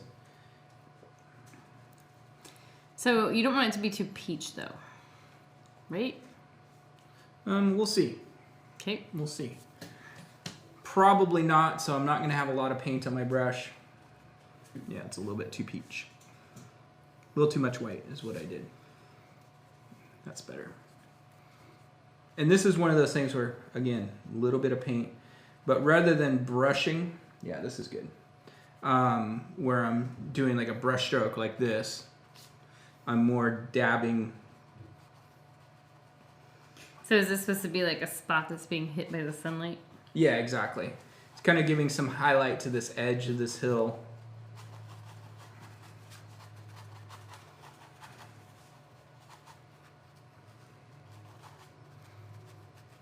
A little bit back in here. And as you go back away from it, you're just letting your brush run out of paint. Exactly. So start with a little bit of paint and then just work away from where you want those brightest highlights to be.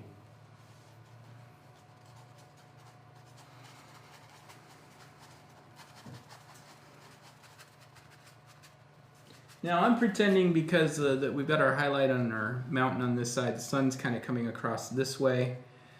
So you can kind of like pre-build in some shadows for these trees on the right hand side by adding highlights that flank the shadows.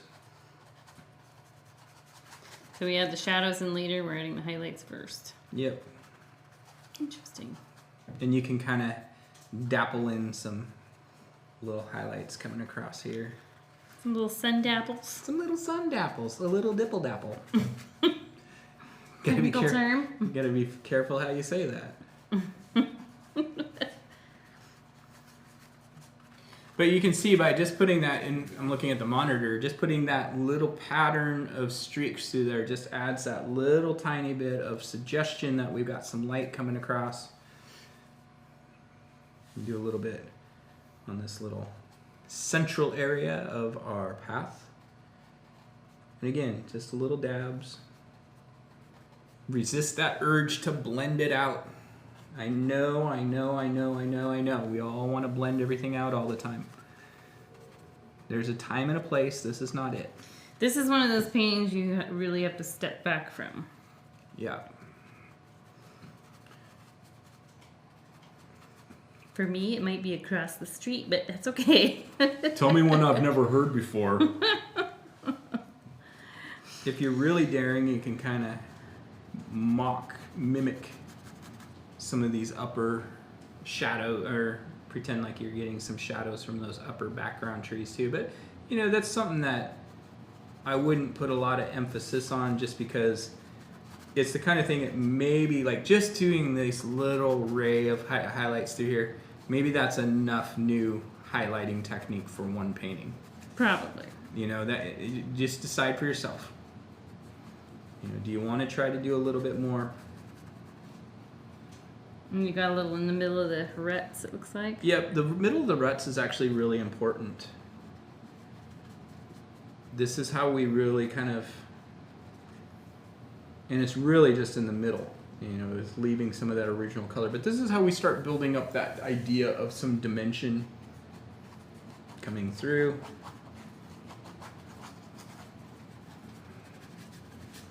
I'm pretty happy with that. If you want to add some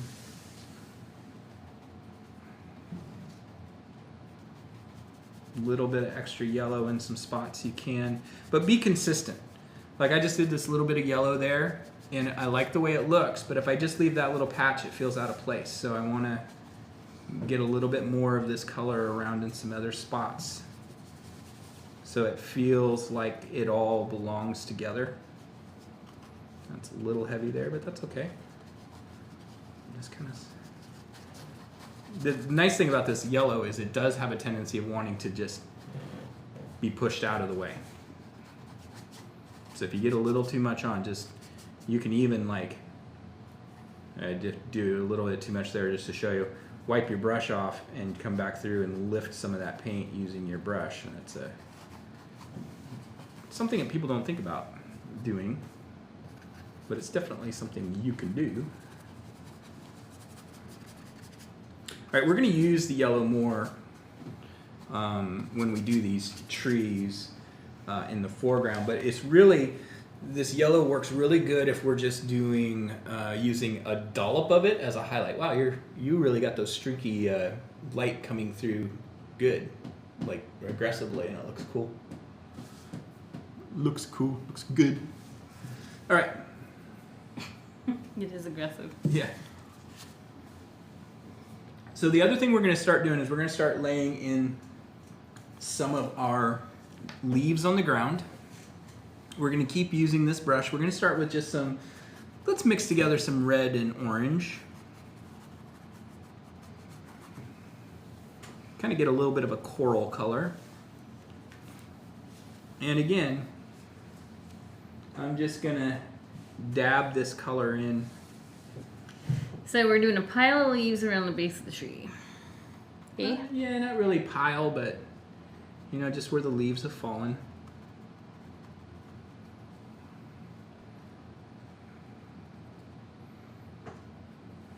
And it's just, and this is really a case of where you just want to leave little dabs, little dollops and spots. It gives the impression of there being individual leaves.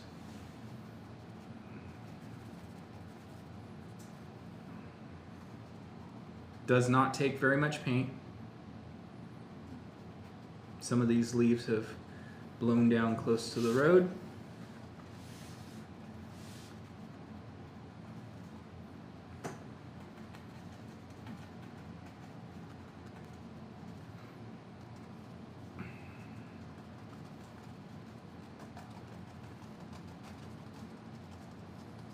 But again, we don't want to over blend this out. You can add some little touches of some orange. Actually, this is a good, let me redo this real quick. If you're doing this, and we talked about those little rays coming through, you just take a little bit of yellow or the orange and look at where those rays kind of start, they trace through here. I'm going to take a little bit of this orange and just continue that up, because these leaves are now catching a little bit of that as well.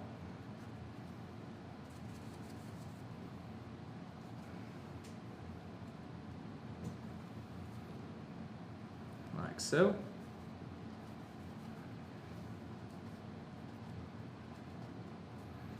I see that some of our painting friends, that sounded very Mr. Rogers / Bob Ross, like to write us lots of letters. What? I'm just kidding. But I see that some of our painting friends that are subscribers, that are people that we've known for a while and we are friends with now as a result, have had snow this week. Oh, yeah, you're right. So I know that. Nice. I don't know if it's early snow for them, but I know that we just had the coldest October day in history in Oregon, recorded history. Wow. What day was that this week? Monday or Sunday, where they had the lowest high temperature and the first, I think the only time it's ever been under 30. Wow. Maybe not. But I know it's the lowest recorded high temperature. Amazingly, you know what the second lowest month, what year the second lowest was? What? Last year. So I'm also going to do this underneath this tree. I just started with some pure red there on accident. That's okay.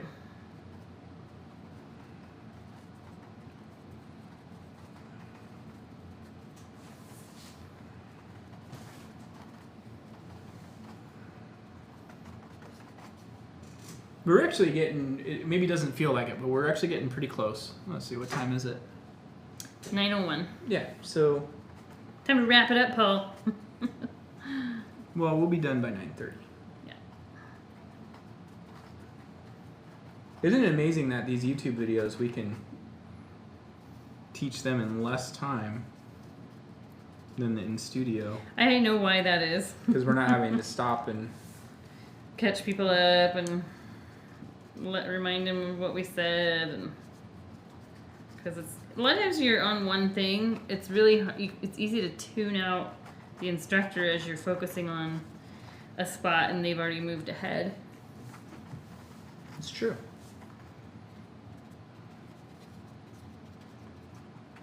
My tree's kind of close to my track, so I'm gonna actually make some leaves in the middle of the That's track. perfect. Yeah, that's just looking at what you got and adjusting for what would be appropriate.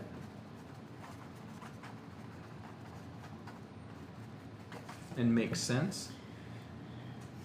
Again, I'm going to do a few little blots of our orange in here too. I like to do this while the red's still wet because it tones the orange down in a very pleasant way.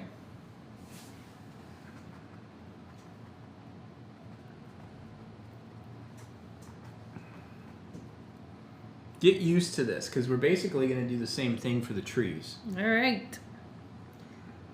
Let's do it. Because we're just about to that point.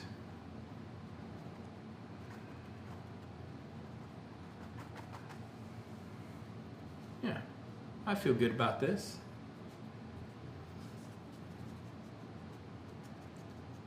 Okay.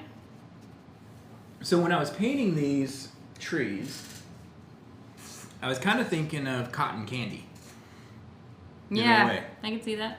As far Skinny as cotton candy. Yeah, when I was trying to think of like how the wispy texture of it and the shape. The shape, yeah. It's so.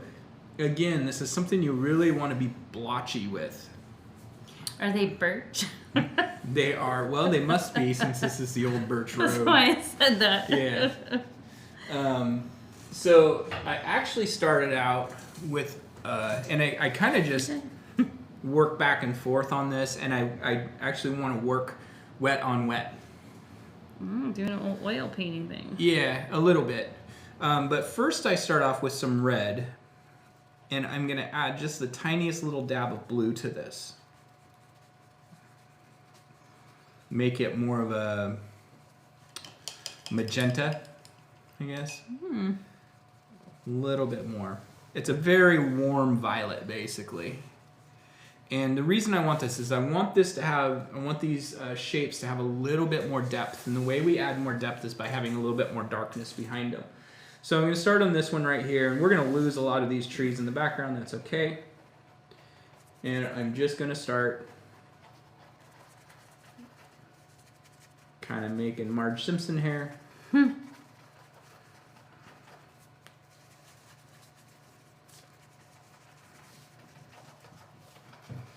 Yeah, that's really Marge Simpson hair.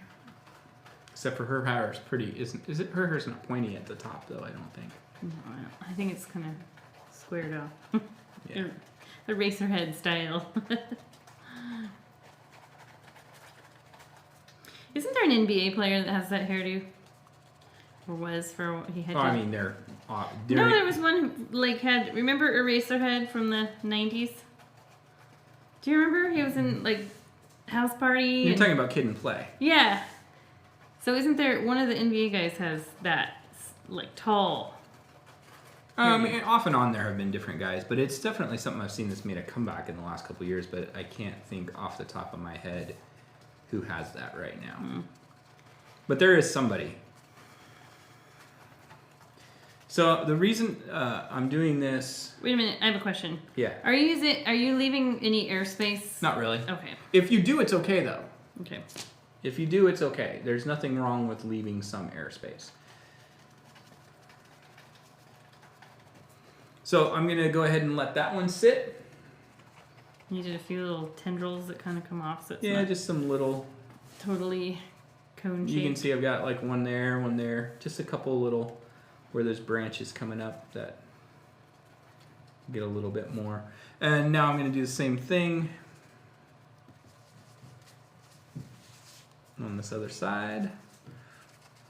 And the cool thing is the way we're going to kind of go left to right, by the time we get done with the right, the left is ready for the next step.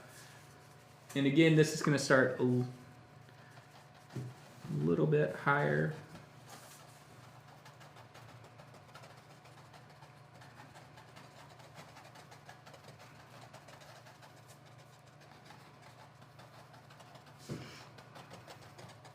And this is really important to not do brush strokes. Really, really important, I think. We're just sort of dotting it in. Just dab. It should be making a sound that goes. It's like almost like we're doing stencils. And the reason is if we do brush strokes, we lose this texture, and we want this texture. We're kind of using thin paint, so we don't have the luxury of getting texture just by the viscosity of the paint. Mm-hmm. So we have to do it by being choppier.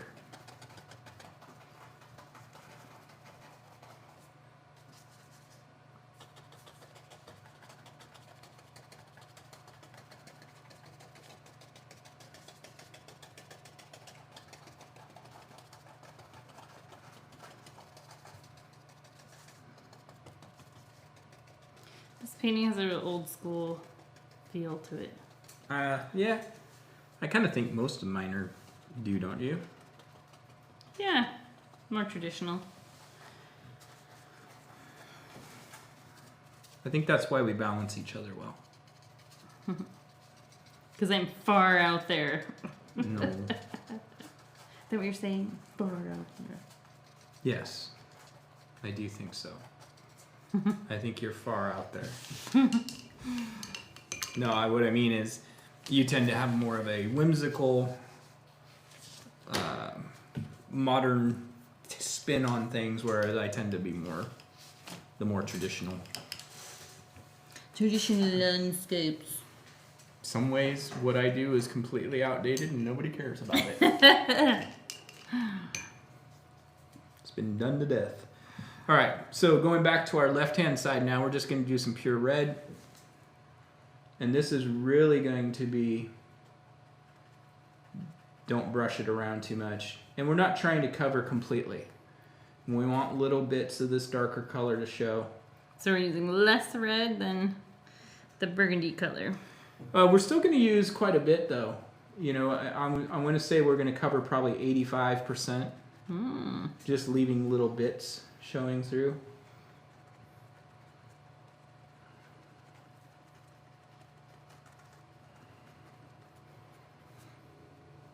And if a couple of these little brush strokes get a little stray from the tree, that's okay.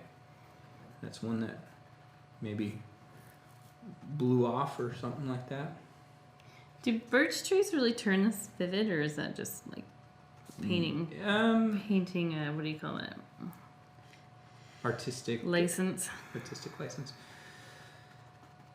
There are some aspen trees and birch trees that get pretty brightly red, depending on the part of the country you live in. Yeah, this feels more like an East Coast kind of thing. I was kind of looking at, when I was looking at reference material, I was looking in Colorado. So it is the Rockies. Kind of. Yeah, aside from the mountain. Shout out to all our friends in Colorado. Yay! Matt and Marissa. Becky. And Ponder Monster, who moved to Los Angeles. Yeah. We have more friends that live in Colorado. I just can't think of them. Oh, just some of my old friends from high school. We're going to make our way out to Colorado sometime in the next year or two, so. Yeah, post-COVID. Post-COVID, yeah. So again, just going to start moving my way to the right. COVID has worn out its welcome. Time for you to get gone. Be gone with you.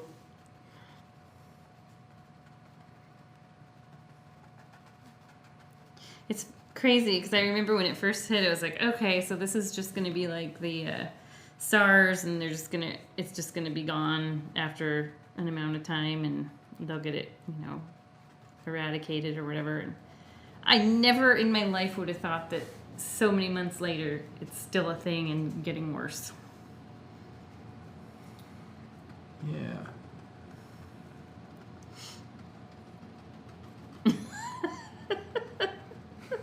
It's hard, isn't it? We don't want to say anything. We don't want to say anything political. We're just going to be quiet. I think you just said enough to tell everybody where we stand. So. I think the whole country's absolutely sick of it, but the virus, and Yeah. we're all thinking lots of different thoughts as we come into November 2020. The holidays are what's weird. Like, we have older parents since we're so old. And so, we can't really go around them much because some of them are actually considered high risk. Yep. And so holidays, it's like, well, Oh yeah, not a whole lot we can do. my dad is recovering well from cancer, but his immune system is still... From the chemo, his immune system is really... It's not something you Not want to mess 100%. around with. Mhm. Yeah. He's super strong, though. He's a tough guy. He'd totally get through it, but you just don't want to have to... No, you don't want to. You don't want to risk it. Don't want to play that game. All right, so we've got our red. I love how this painting looks right now. Mm-hmm. In a lot of ways, I could easily be like, okay, we're done. But at the same time, as much as I love it, I feel like the red overpowers it a little bit right now. So we need to tone it back. Tone it down. Yeah. And the way we're going to tone it back is we're going to bring some orange in. And since, again, our light is coming this way, so we're going to primarily focus on the left-hand sides of some of these trees. And when we get over into here, you get a little bit of room to kind of create individual tree shapes. You said we're focusing on the right side? Yeah. Because that's where it's closer to the sun. Yep. And so I'm just going to start with a little bit of this red. You mean orange? Orange. Yeah, and mix it into kind of dab it into the red. And I want it to, hopefully this red is still a little bit wet, because if it mixes in a little bit, that's perfect. I just realized this tree that we're working on right now completely covered my second mountain that I spent a bunch of time on. Oh well. Misty Mountain Woods covered the waterfall one time when I was teaching it. It's just, I'll just consider it practice. Were you there when I did that? I don't know. So we had this painting that had like some trees in the background and a little waterfall right about here. And then we would take, at the very end, we'd take our biggest brush and we'd just do a big thick tree trunk, like 4 or 5 of them. And I had been talking about how you just don't really pay attention to what's in the background. And I literally put a tree trunk right over my waterfall. That was karma for not paying attention to what's in the background. Well, and it was like, it was so like, yeah, it really was karma. I actually had to repaint the waterfall in a new location on that painting. So it was kind of, I did that when I was teaching in person, live in person. So it was kind of like, oops. Oops, I did it again. But I really do, like when I'm painting, I really don't pay that much attention to what's behind. I only focus on what I'm working on. And it's very rare that, I mean, that's really the only time I can think of off the top of my head where that's been an issue. But it was such a blatant issue because it was like, it was the focal point of the painting. Oops. Now, if you're running into, like, you're getting into this area and you're working on it and you don't have any of the red paint still wet, you can always put a little bit of this on and get a little bit of red and tap it into.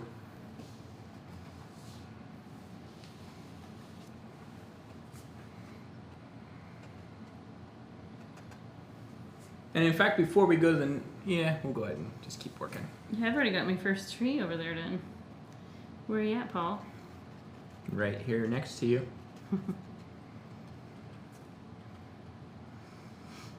Because again, this is even less than we did last time.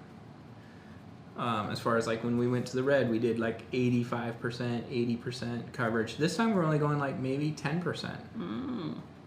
15 maybe. I think I did a little more than that. I like it. Yeah, it's amazing that brightening these up really tie this painting together better. Because even though I love that intensity of the red, it kind of feels out of place. And sometimes that's good. Sometimes you want that shock of color that feels out of place to be there, and it makes the painting work. But in this particular painting, I don't think it works. You know what I'm talking about? Mm-hmm. Like maybe you throw blue into a shadow where it doesn't seem like it should be, and it makes it work. Monet did that a lot. little unexpected colors, and it works. Sometimes. But not always.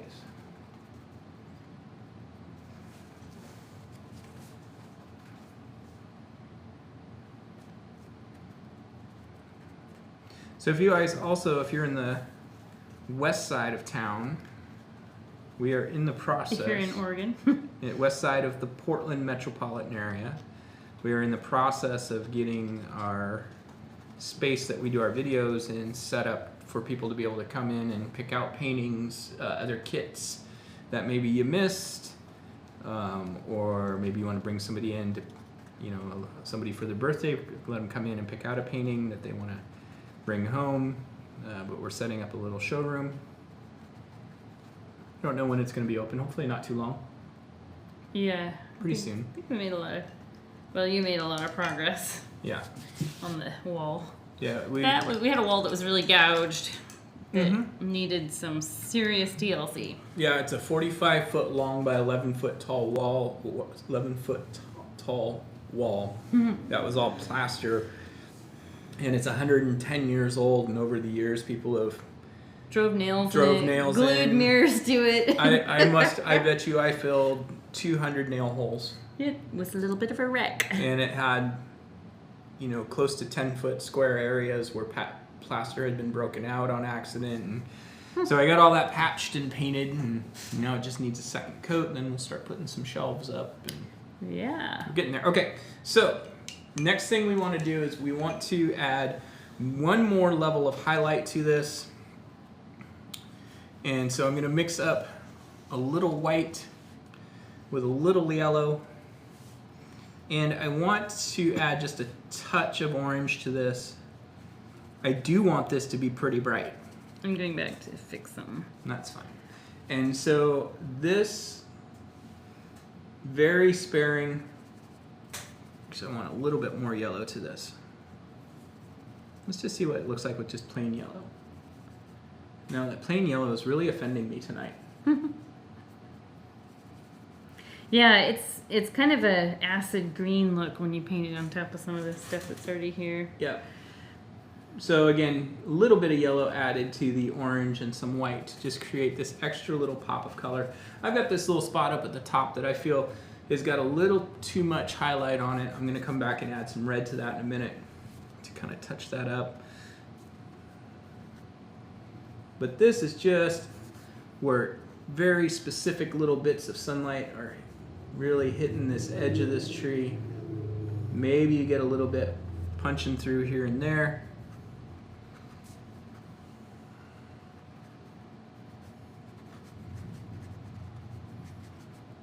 If you get too carried away and you don't love it, you can always do a little bit of orange or red over it. A little bit on this one too. Hang in there, guys. We're almost there. Take a breath. Don't forget to breathe. It's kind of important to living.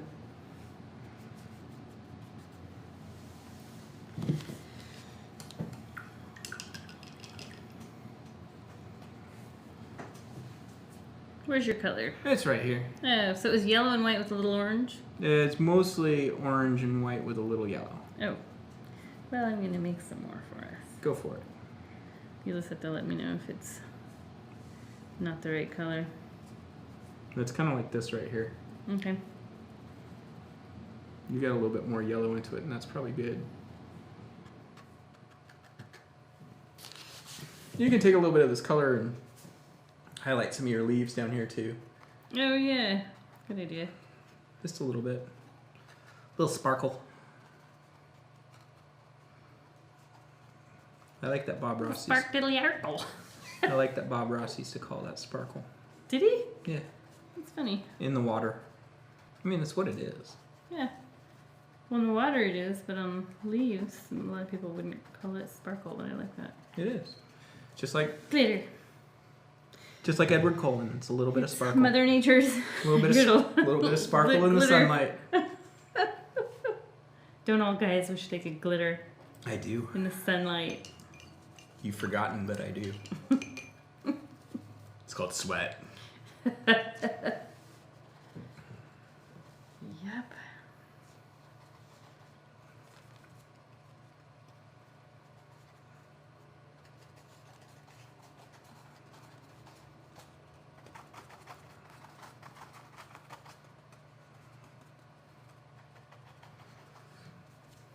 And again, since we started with these foundation colors of being primarily red, and you get too carried away, you can always bring some of this red back. It does not hurt anything in this painting to have more red. As long as you balance it, though. Again, like I was saying earlier, it feels out of place when it's all red up here and nothing down below. But if you want to bring some more red down underneath the trees, then it balances it. Oh, I know. I was going to touch this up here. Let's see how we look at time-wise. We are, it's 9:23, so you better perfect. wrap it up. We are almost done. Wrap it up. I'll take it. You remember that? Yeah. Fabulous Thunderbirds? Yep. That came out in the 80s, though, didn't it? Early 90s, late 80s. It was Jimmy Vaughn. It was Stevie Ray Vaughan's brother. Yeah. Was the guitarist.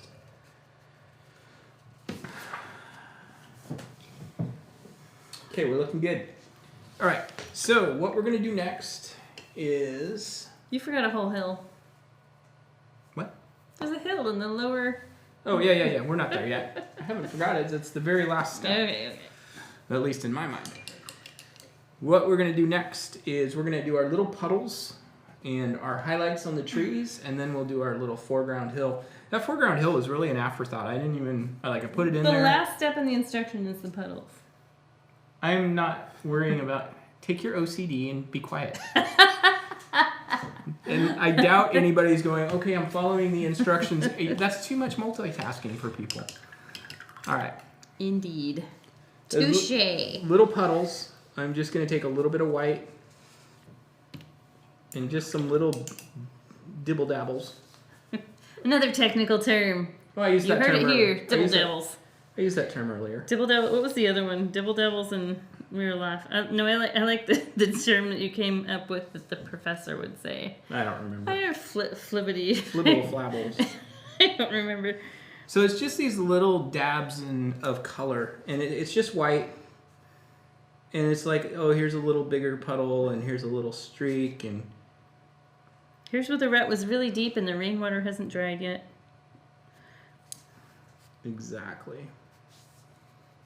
And you don't want to do too many of these. And one of the things you want to be careful of in this case is really be careful of repeating patterns in the same shape and size. What happens if you put a little in the center? That wouldn't make sense. But you can do whatever you want. I already did it. It's a puddle that just extends. It's due.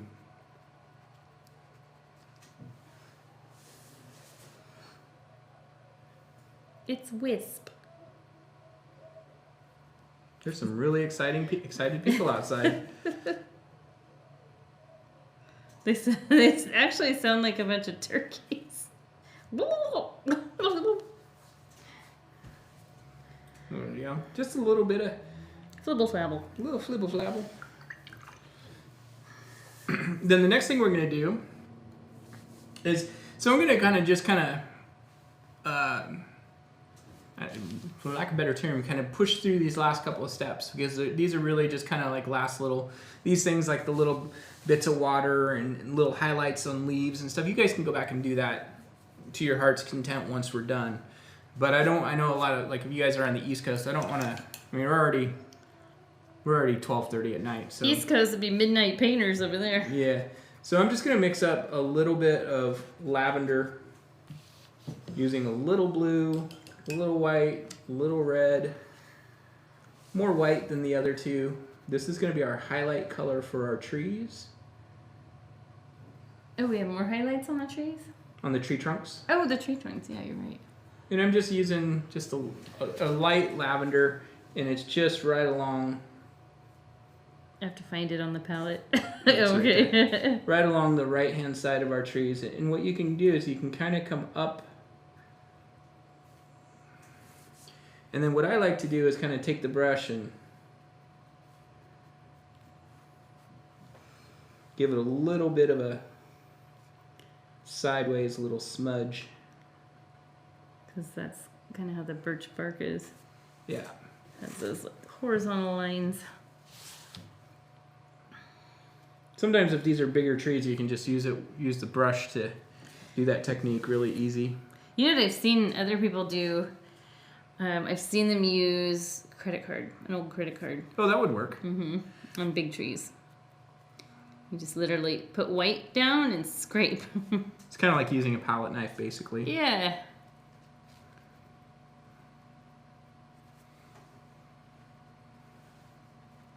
If you want to add a little bit of extra white on these too, you can. If it feels too purple. Yeah. If you want to, also, if you've got a really fine brush. Purple and red, though, they're complementary colors, so I think this is not bad. Yeah.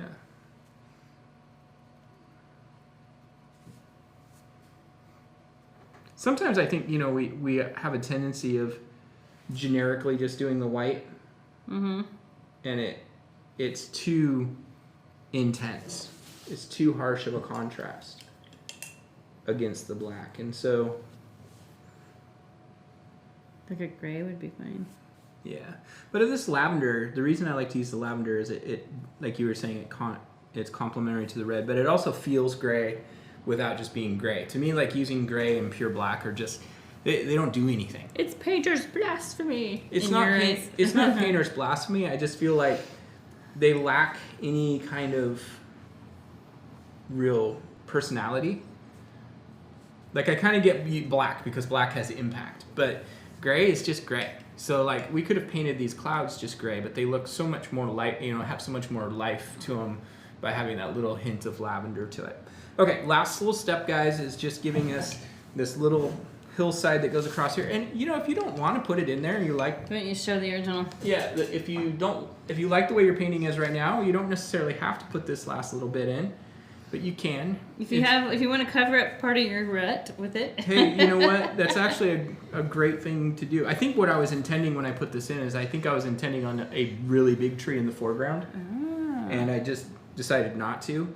Decided to leave it be kind of back here. All right. But basically all we're going to do is we're just going to take our biggest brush. You want it to be nice and dry. Clean doesn't matter because we're just using black. Is it just pure black? Yep.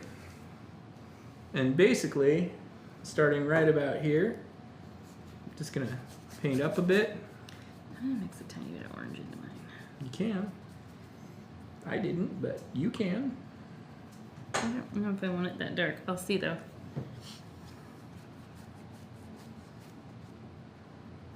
Maybe go a little higher.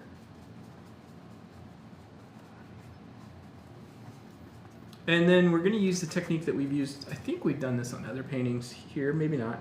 Basically, I turn my brush so it's completely horizontal to the canvas.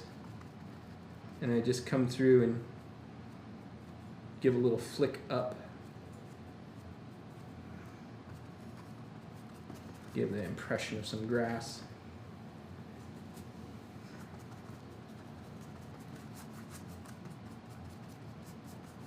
Yeah, I think I had put it in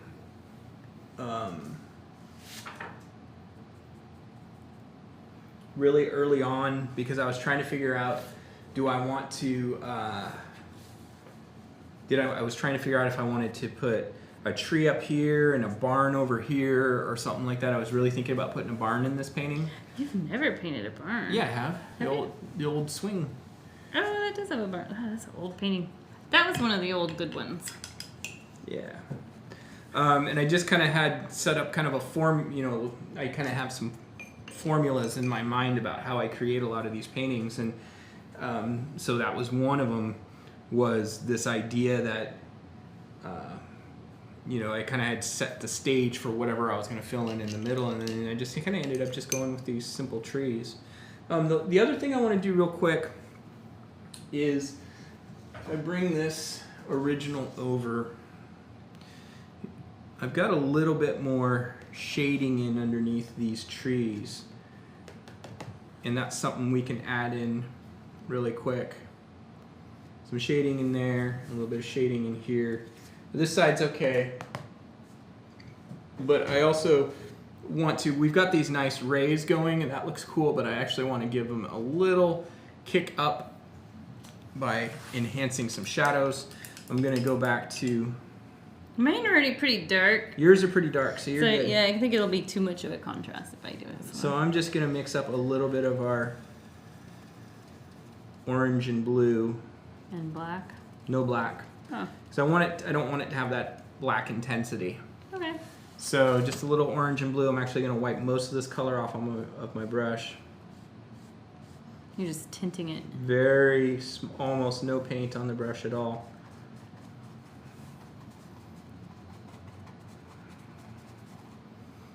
And remembering that these trees have foliage at the top, so they're going to cast a little bit of shadow down here.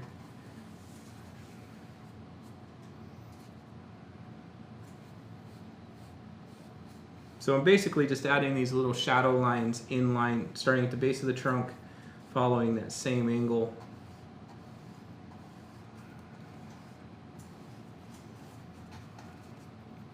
And you can take a little bit of this color and just kind of add some little blotches in.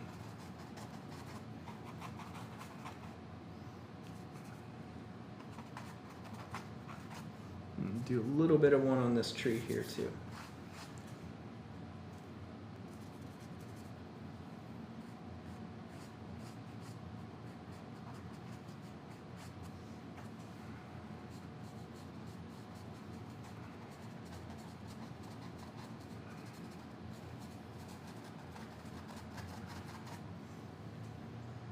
So I feel pretty good with that. Looks good. So, last thing we want to do on this, I'll just make sure I've got everything that's on the original. I do. Something I know Jenny's really fond of is you can do if you want to. This is optional extra credit. Jenny's always a big fan of putting some kind of blowing. Funny that I didn't on this painting. I almost feel like it looks out of place. But if you wanted to do some leaves. I'm not going to do them this time. I'm going to resist the urge. There you go. I did a couple. Technically, they would be there if there's that many leaves on the ground. And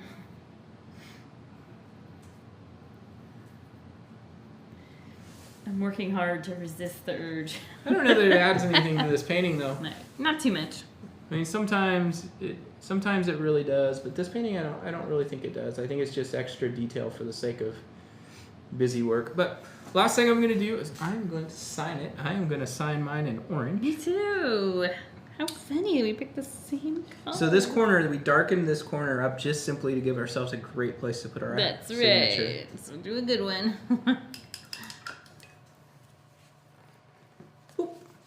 That's that. That is that. Let's take us back out of here. This one? No, just slide us up. Nope. Go back. Just push the button. And we're back. There you go, guys. I hope you had a good time. Oh, we gotta do side by side. Oh, we gotta do it side by side. Well, you gotta Okay. bring it back. Bring it back. Let's see how Jenny's looks here. Let's get that out of the way. Let's get I this. tried really hard to do a Paul style. Yeah, your trees are a little more soft than mine. Mm-hmm. Mine are more like individual dotty type. And of course I painted Mount Hood. I actually like the smaller mountain. It definitely gives the sense of like, this is way far away. Yeah. And mine is like, it's right there. Yeah, I mean, it's just definitely, I mean, you can see that everybody's hands work different. Mm-hmm. Everybody's eyes And I had see extended differently. this puddle out into here, and then I got kind of weirded out by it. So now I told you, like, it wouldn't make sense. Well, I actually probably would have left it, but I kept hearing your voice in my head. So anyway, I was thinking like this could be like a gouge in here, and maybe that would come across. But so I would fix up this edge. But Yeah, that's not gonna. But I like this part actually. Yeah. Right to here.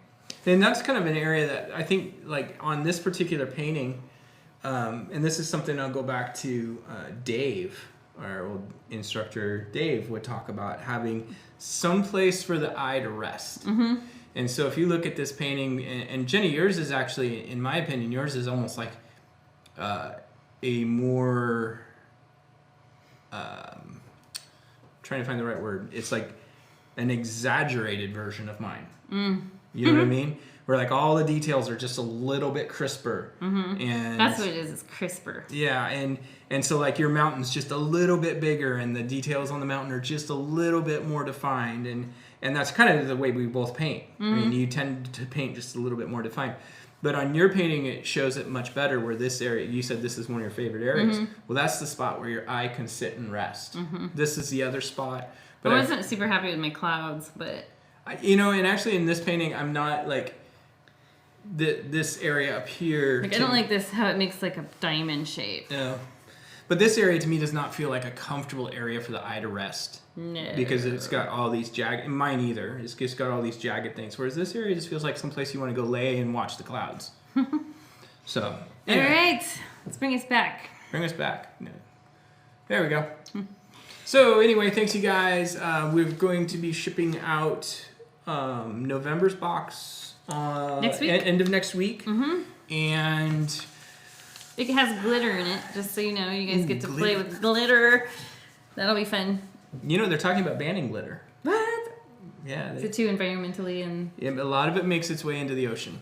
Ooh. So, well, everybody's only getting like a tiny bit of glitter. Just be, clean it up, dispose of it responsibly. Keep it on your painting. It's not a big deal. If everybody just put things away and put them away the way they're supposed to, and we don't have these problems. But, and I think we're going to do Tuesday, and it's going to be Thanksgiving week.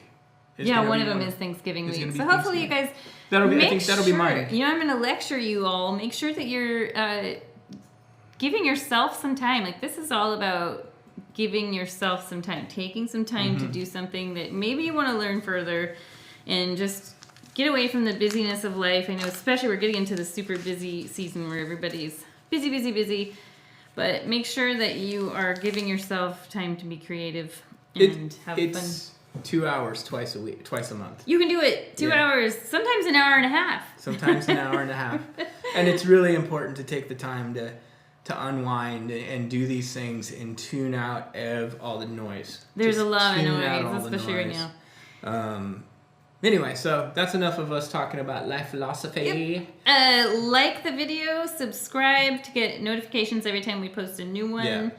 And that's the other thing. What? We are closing in on 1,000. Like almost 1,000. Like we've been talking about it for a couple months, but we've been exaggerating. You've been. Once we got over 600, I was like, hey, we're closing in on 1,000. No, we're over 900 now. Yes. And so 1,000, like I always kind of look at these like milestone types of numbers. Like 100 was wow, 100 and 500 now. 1,000. I think we hit 500 in July.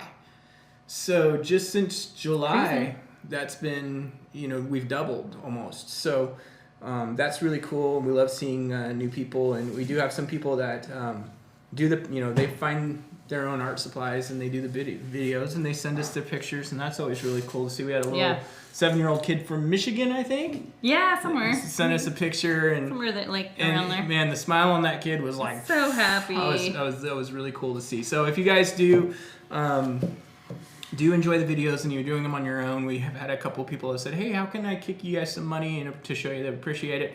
We have 2 ways you can do that. You can visit our website or our Patreon page, or you can go to ko-fi.com, ko-fi.com. Do you put those links down below? Yeah, the links are in there, and that's buy us a coffee. That's really cool. Or if you want to get 2 projects a month and do them along with us, you can subscribe to our Go Box and cancel anytime. Yep. Or you can buy just a single individual kits like these that we just did. You can do without a subscription. You can buy just a single canvas with the instructions and the paint and all that. Oh yeah, that's the other thing. We're gonna start offering in the next day or 2 just a simple supply kit. Yeah. Just plain canvas brushes. Like I get them wholesale, so I can turn around and sell them to you guys. So just a set of the basic colors plus brushes and a couple canvases, and we'll figure out a price on that. But that's something we're going to start offering. Is sometimes people they want to get a couple of canvases and try stuff on their own and just have extra supplies, and that's something sometimes they do. We can do. And anyway. Well, thanks for painting along with us. Awesome. And I hope you guys enjoy the rest of October. Have a wonderful Halloween. Yep. And stay safe, stay healthy. Stay safe, stay healthy, and we'll see you next month. Bye. Bye. Turn us to black. Fade to black? Yeah, fade it to black. Nope. Which one is it? It's the dial on the far left. Far Bye. left.